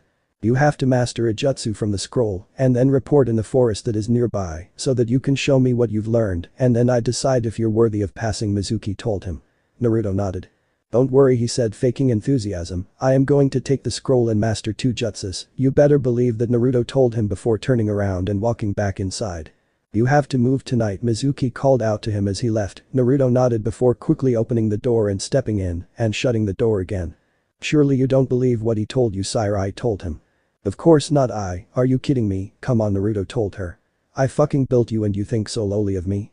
Naruto said in a voice that sounded like mocked hurt. Naruto thought about it, he grit his teeth, he couldn't believe that he had never investigated Mizuki, he had never had the time perhaps, and he would kill to know what it was that Mizuki wanted, or maybe the scroll was meant for someone else, someone more important, someone Mizuki was working for. But there was more to it than just that. The scroll of seals was not something the old man was not going to give to him. He wondered if there were any actual seals on it. Naruto was already a seal master, but there were a lot of things he wanted to do, and the one thing he had learned early on while learning seals was that there was no end to knowledge when it came to seals. There were different languages and infinite ways of doing the same thing when it came to seals, and Naruto sure was interested in absorbing as much as he could. Well, there has to be a blank scroll laying about, right? Naruto asked and almost immediately a clone that he had made a long time ago walked up to him and handed a scroll to him. Right, so now I need to know what the scroll looks like, Naruto said to no one in particular, before deciding that he was going to ask the old man himself. You want to look at the scroll of seals? The Hokage asked him, looking at him like he had grown an extra head. Yep, Naruto told him, nodding. Naruto had made a lot of egregious demands before. Once he had asked for an abandoned building that would be missed by no one, and the old man had directed him to one that was marked for demolition in a couple of weeks. The next night a loud explosion was reported and half the building had been set on fire. The old man wasn't pleased when that had happened. Sometimes Naruto's experiments were really out of the world, but there seemed to be a rhyme to his reason, he just didn't know what it was that the kid wanted this time. Naruto, you do know that you just asked me for a house around 2 days ago, and I gave it to you, even though there are supposed to be proper channels through which you are supposed to. Oh, come out of it, old man, Naruto interrupted him before taking a sip from his cup of coffee. God damn it, your secretary does not know how to make a nice cup of coffee, Naruto told him. The secretary, who happened to be in the room at that particular time, shot him a dirty look before leaving the room. What have I told you about riling up my staff? The Hokage asked him sternly. Don't do it, Naruto told him, there was a sheepish look on his face. And yet you never listen, the Hokage said to him, which caused Naruto to grin. Now, what is this seal business? You do know that there are a lot of secret jutsus on there that I can't let you look at, right? The Hokage asked him. I don't want to open the scroll, I just want to look at it for a second, you know, see what it looks like from the outside, Naruto told him. You see, there is a superior work of art involved, even when you're designing a scroll, and it has to look good from the outside, so I wanted to look at an official seal like the scroll of seals, so come on man, show it to me, Naruto told him. He was getting tired and there was a lot he wanted to get done today. Naruto, the Hokage told him. I have lived too long and dealt with people that can sell rocks to an Iowa shinobi, so don't think that all the bullshitting is getting you anywhere. Now are you going to tell me why you want the scroll or not? Naruto looked at him before sighing, he might as well tell someone in case things went south. Well, someone asked me to steal it so that I could get promoted to Rookie of the Year, Naruto told him, and immediately it seemed like the old man had sprung into action. Up to this point he was casually sitting back, reclining on his chair with a tired expression on his face, but now his face was stern. And there was rage in his eyes. Mizuki? He asked him, and Naruto nodded. Obviously the old man was picking up his slack, he wondered if the old man had been following Mizuki's movements for a long time. I had my suspicions, but he seemed clean, the old man told him. Which is why I pulled the tail I had on him yesterday. Naruto slapped his hand on his heads. And he had probably made your tail, don't you have Anbu for this kind of shit? Why do you send some lame upstart ninjas to tail someone who can possibly betray the village? Naruto asked him, cringing as he took another sip of coffee. Seriously, will someone teach her how to make proper coffee? Naruto asked the Hokage. Please. Naruto, I need you to tell me what he told you, what does he want exactly? Well, Naruto began. He wants me to steal the scroll obviously, and he's dumb enough to believe that I'm falling for it. He also thinks that I'm going to do it because I've been watching my back and I'm not being tailed right now. He thinks I can pull it off, then he hopes to take the seal for himself and then kill me and put it on me, or at least that's what he was going to do. The Hokage smashed his hands on the desk. This has gone on too far, Naruto, why were you here then? I was going to give him a fake scroll and then watch his pissed off face when he discovered that he had been conned, Naruto told him, smiling, but he could see that the old man was not happy with it. Well, Naruto said, deciding that now was not the right time for jokes. Actually, I was hoping that he would take the bait and then bail, and I was going to follow him to his master. The Hokage's eyes widened when he heard that. You mean to say that he is working for someone else? Mizuki is too low level to dream this big, and the fact that he chose me, of all people, shows that he's pretty fucking stupid or maybe blinded by his hatred for me. Naruto started. It's pretty obvious that he isn't in this for himself and he expects a reward. Having me blamed for stealing the scroll is just a bonus. The Hokage was silent, contemplating something. It was around 5 minutes before he finally spoke. Naruto, this is grave, and what you were going to do without telling me is incredibly stupid. It's a good thing I actually asked you why you wanted to look at the seal this time, the old man told him. Naruto just smiled and nodded, not sure if the old man was angry at him or worried for him. There was another period of excruciating silence as Naruto stared at his coffee. He didn't know what else to do and he knew that he hadn't been excused from the meeting yet. I'm sure you know who it is that Mizuki works for as well, right? The old man asked him. I might have an idea. Now might be a good time to share your ideas with me, then Naruto, the old man told him. Naruto took another sip from the cup of coffee, forcing himself to gulp it down. If you hate it so much then throw the damn thing away, the Hokage suddenly told him. It was almost like he was screaming at Naruto, annoyed at what he was doing. Damn it, Naruto said before pushing the cup away. Alright, so think about it, Mizuki is like me, an orphan, he doesn't even have the courtesy of knowing who his parents were. They were probably dead long before the Kyuubi attack, right? Mizuki's parents were not from the village, the old man told him. During times of war we had a recruitment policy where we brought in orphans from the land of fire and trained the ones with most potential to become talented ninjas, and Mizuki was one of those people who had potential, and that was why he was brought in, the old man told him. Naruto had a foul taste in his mouth now, and it was not because of the coffee. So much for behaving like you're a paragon of morality, old man, he told the Hokage, and this time he was not jovial. War makes you do things that you aren't proud of, Naruto, and I pray that you never have to realize how true my words are. It's what the older generation is fighting for, making sure that the young never have to go through what we went through, the old man told him. This is not the time to get into the morality obviously, and so we have it there. The scroll is a treasure trove of forbidden techniques, and we have this one guy who worked on a lot of orphans and was also fond of forbidden techniques. You'd know him quite well, Naruto told him. If the Hokage's eyes got any wider, they'd come explode. Yup, your favorite student, that's what the history books say, at least, Naruto told him. He used to be, at one time, and again, the old man sounded his age. His stern face was tired yet again, and it was obvious that when it came to Orochimaru, there were plenty of regrets the old man had.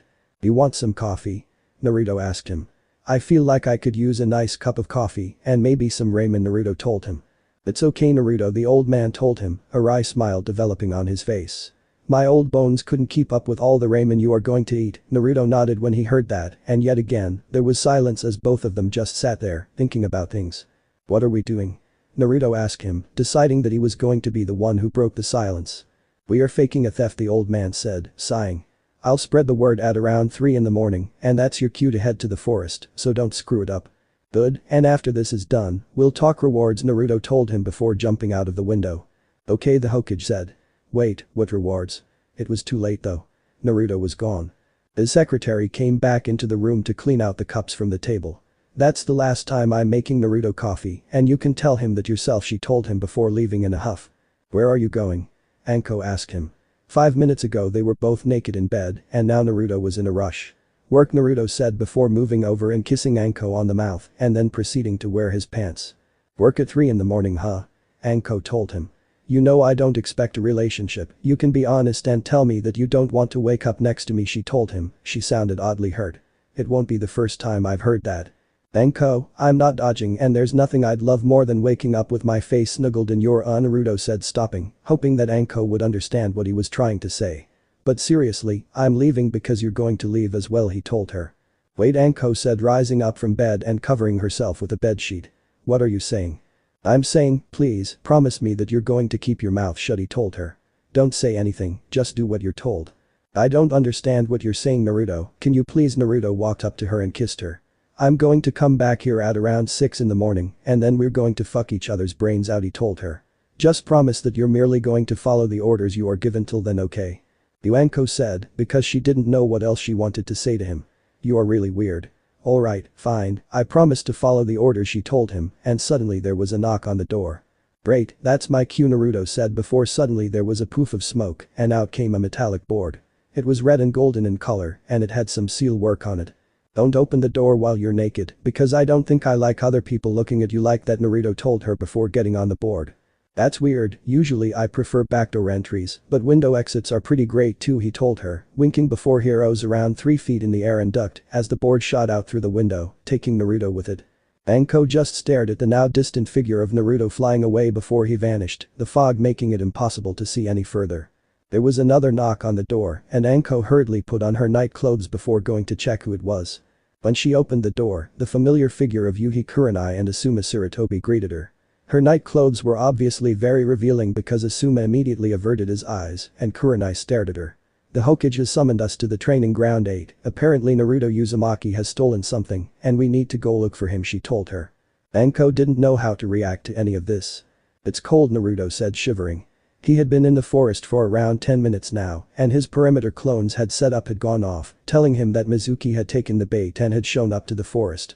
Well, this is it, Naruto told no one in particular. These communication devices are coming in handy, sir, I told him. What about the clones at the tower? I got pinged from one of them, apparently the defenses are threadbare, everybody has been pulled from the building, there are 2 or 3 Chunin standing guard around the building, but the clones had a field day sneaking past them. You'll get pinged when we finish the job, I told him, and Naruto nodded, even though she couldn't see him. But Naruto said. I kind of feel guilty doing it like this, but the old man never has to know. The old man never has to know what? A voice called out from the clearing, and there was Mizuki, he wasn't even making an attempt to hide the sneer on his face. Well, the fact that I spit in his coffee yesterday, Naruto told him. I kind of feel bad for doing that. Mizuki just laughed, it seemed like he was in a hurry to get the deal done. So, did you learn the jutsu? Mizuki asked him. Sir, there was a problem. The Hokage has come back to the building and we couldn't get the whole scroll, but we got away undetected and I don't think he suspects anything, I told him. Shit, Naruto said out loud. Naruto, if you didn't learn the jutsu then I'm afraid you are going to get blamed for stealing a forbidden scroll. I'm sorry, Mizuki told him, and Naruto bowed his head down to tell Mizuki that he was ashamed of his behavior.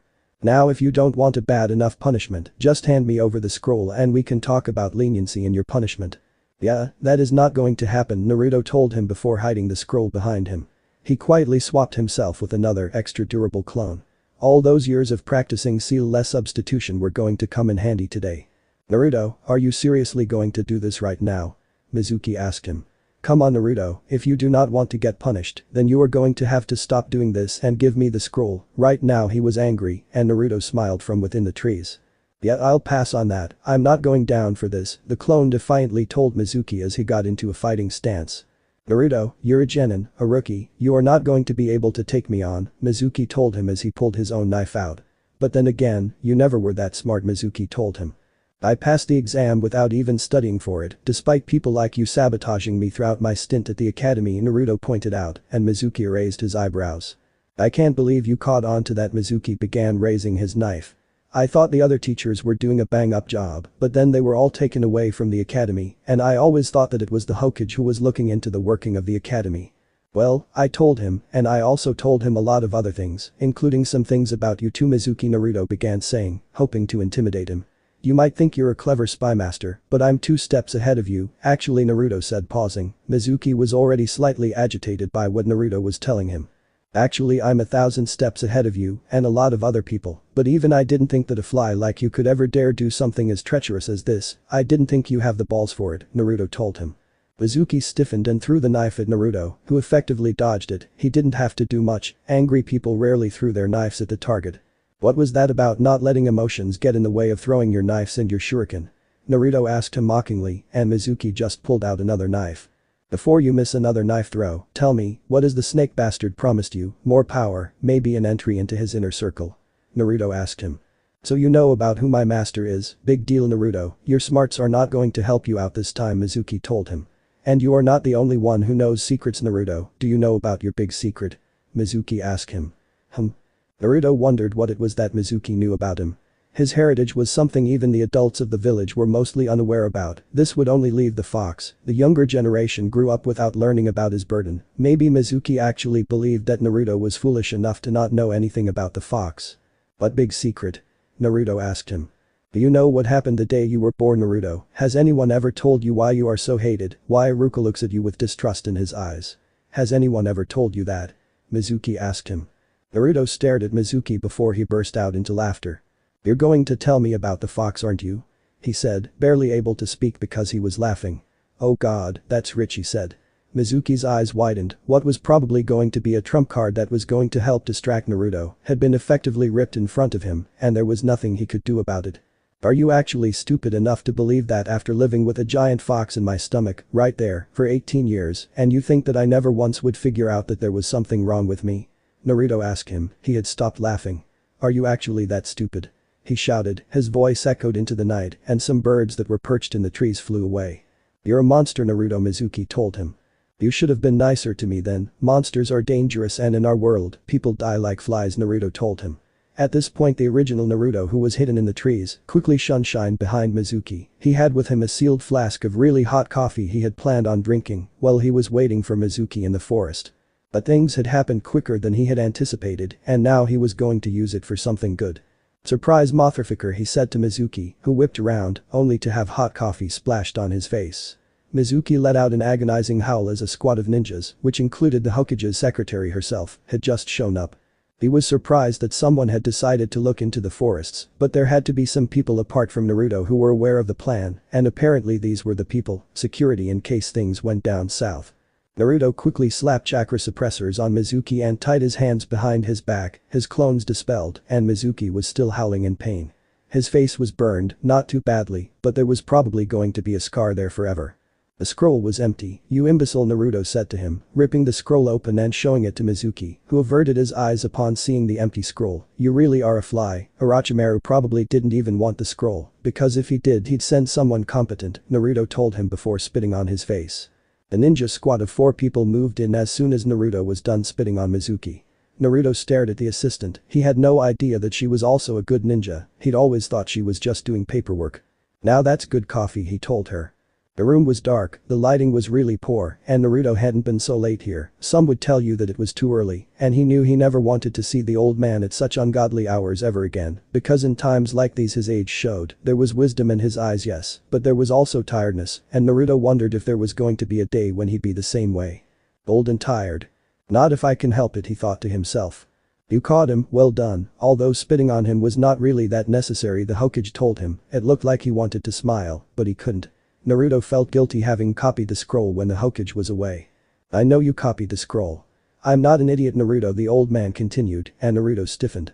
He should have known better than to do something like this. "How did you know?" he asked the old man, almost gasping, like he couldn't believe it. "Naruto, at my age, you learn how to read people. I knew right from the moment that you came into my room yesterday in the afternoon. I knew you were going to want the scroll for yourself, which is why I gave you just enough time to take the things that you can take without harming yourself or someone else, but keep this in mind, next time, you have to ask me. Do you understand that?" Naruto nodded. The old man wasn't finished speaking though. "I'm too old to feel betrayed, I'm over that, and I won't punish you this time, and I hope you use whatever you did take as wisely as you can, but I doubt it. You're smart, but you're still foolish." It sounded like the old man was chiding him. Naruto felt like the kid who got caught sticking his hand in the cookie jar. Orochimaru's mistake was to be too intelligent. He got carried away, he did things that he thought he could get away with it, and he lost himself, the old man said before sighing. "He was a good man, once, in a distant time. I was old, but not as old as I am now. He got lost, Naruto. That's the problem with genius, you can get lost in it, and it doesn't take too long to become someone else." Naruto felt uncomfortable and wished that something could puncture the silence that had developed in the room. "I want to promote you," the old man told Naruto. "But you need some experience doing grunt work. If you don't appreciate that, you can never be a good leader." "Maybe I don't want to be a good leader. If it were up to you, Naruto, you'd probably be off flying on your airboard or whatever it is you call that thing, and drink coffee, but unfortunately when you make certain choices you've made, you get responsibilities you have to shoulder, whether you like them or not, and being a leader is going to be a responsibility that you are going to have to take up soon, it's in your blood." The old man was right, it was in his blood. From what he had learned about his mother, she was of royal blood, direct descendant of the last Uzukage, and his father's tales were told throughout the world. Some revered him, many more feared him, and just a few more than that hated him.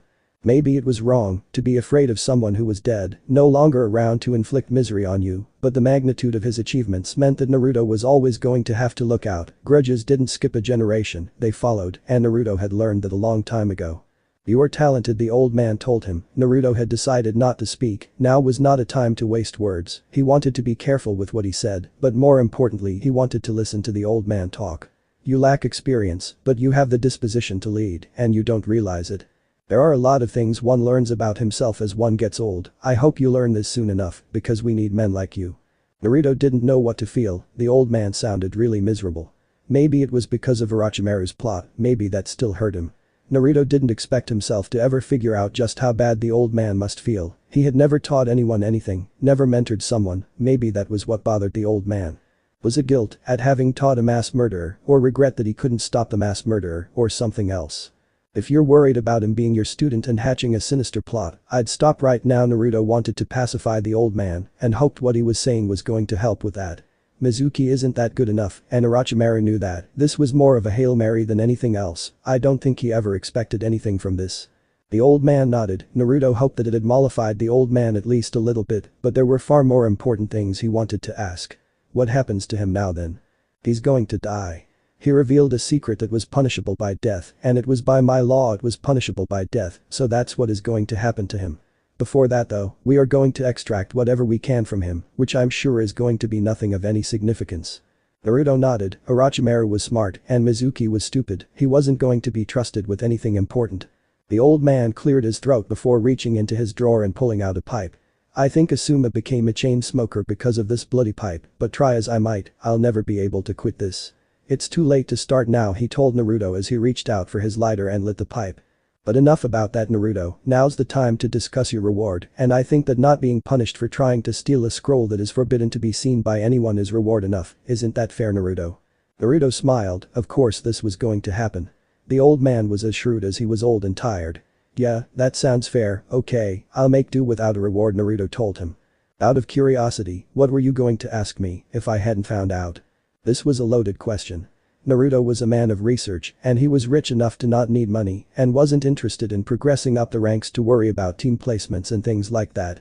He had read about Orochimaru's experiments, especially the ones with the first Hokage's cells. He had read about the experiments that had caused the death of a lot of orphan babies. Except one, and he'd always wondered how it was that the one baby had survived, and even more curious about what happened to that baby. The experiment with the babies and the wood release cells. I wanted to study the blood of the one person who survived. I wanted to better understand cell structure and the cell structure of the first Hokage more than anything else, so I wanted to study that. The old man raised his eyebrows at that. I didn't know you were interested in gaining a bloodline, Naruto. I thought your experimental weapons made you unique enough to not require a bloodline.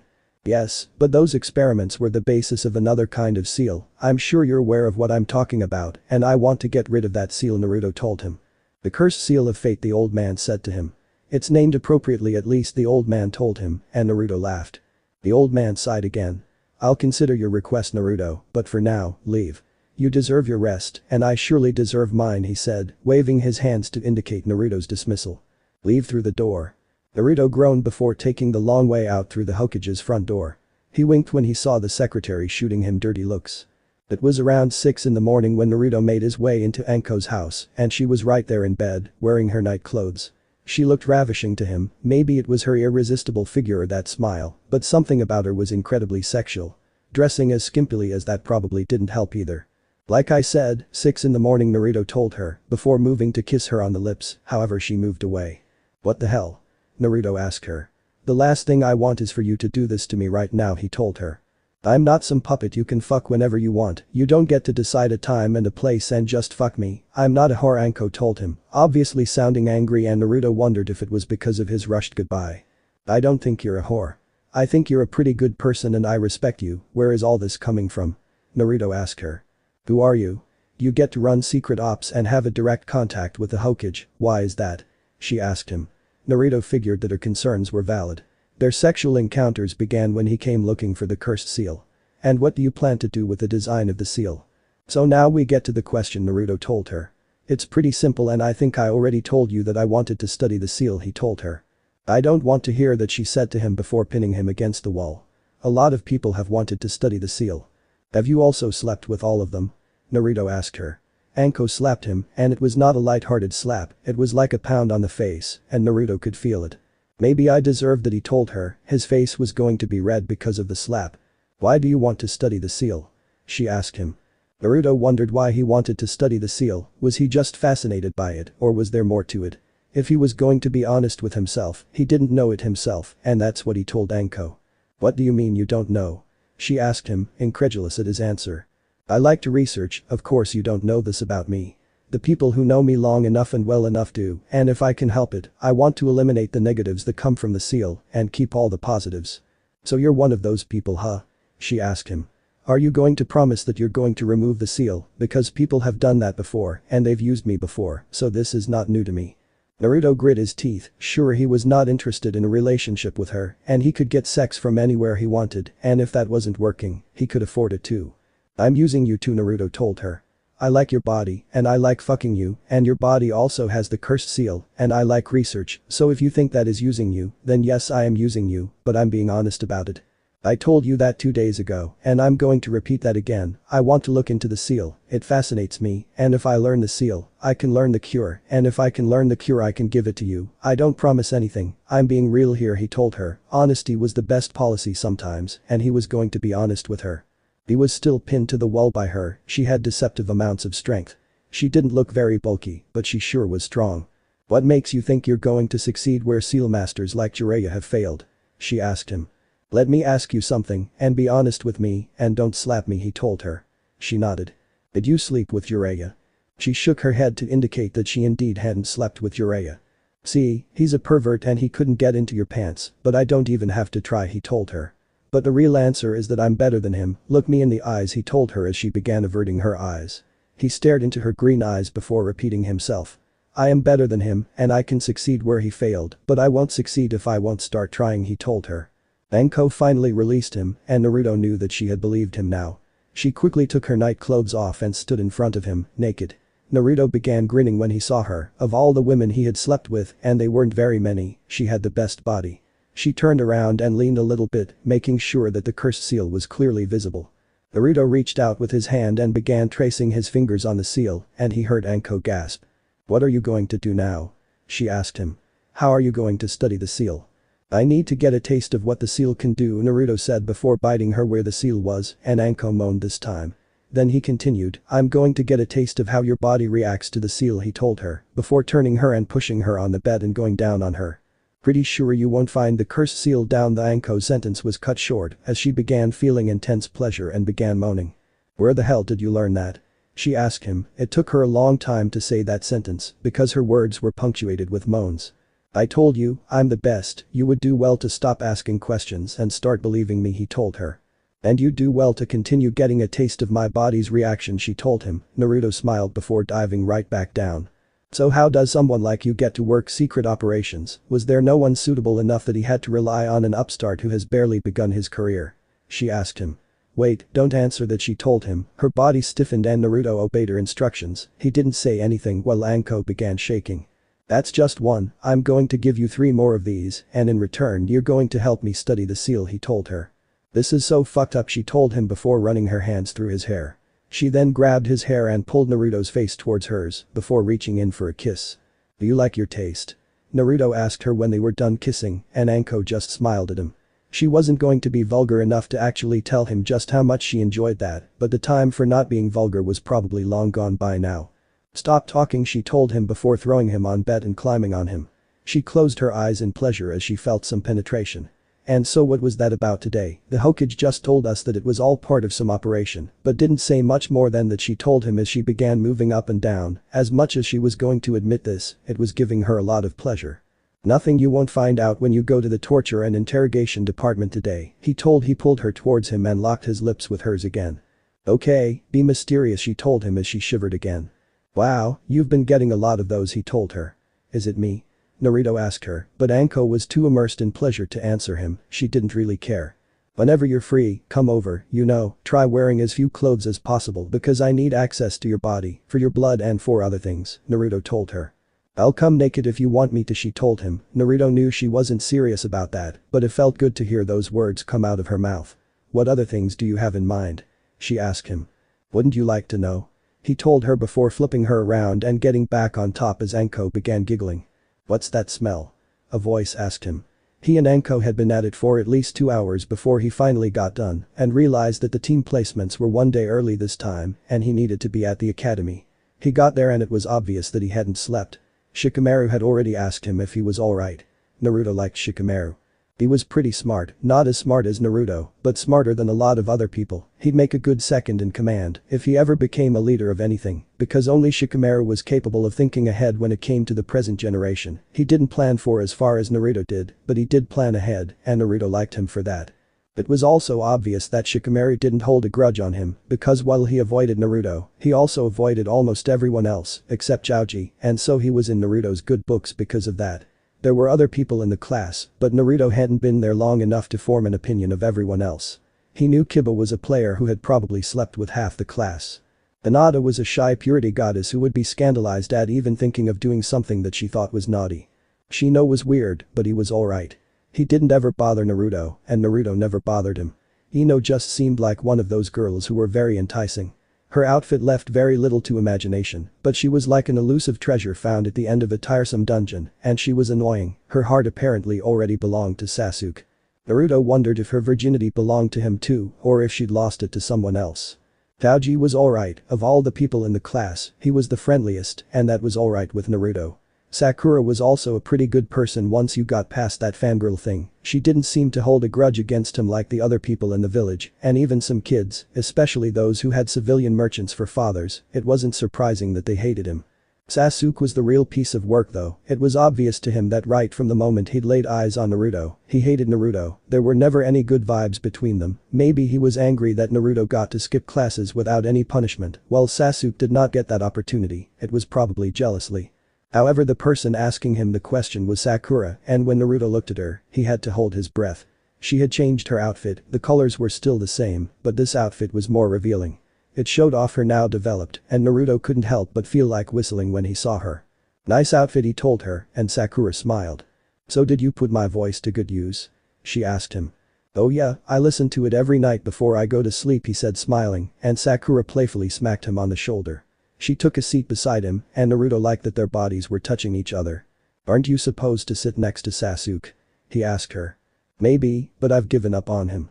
He's never going to be interested in me or any other girls, and I'd rather be friends with Ino again than waste my time on something that goes nowhere, she told him. But you never answered my question, what's that smell? I think you know what that smell is, otherwise you wouldn't have asked me that repeatedly.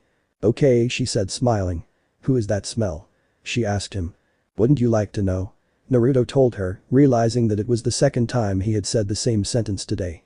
He then looked towards the door, and there was Ami, waving at him. How much did you do it today? Because it's rather strong, she told him. Well, I had to celebrate, after all, I've become a ninja now, he told her. Indeed, she told him before winking. However, before they could continue their repartee, they were interrupted by Iruka Yamino's entry into the room.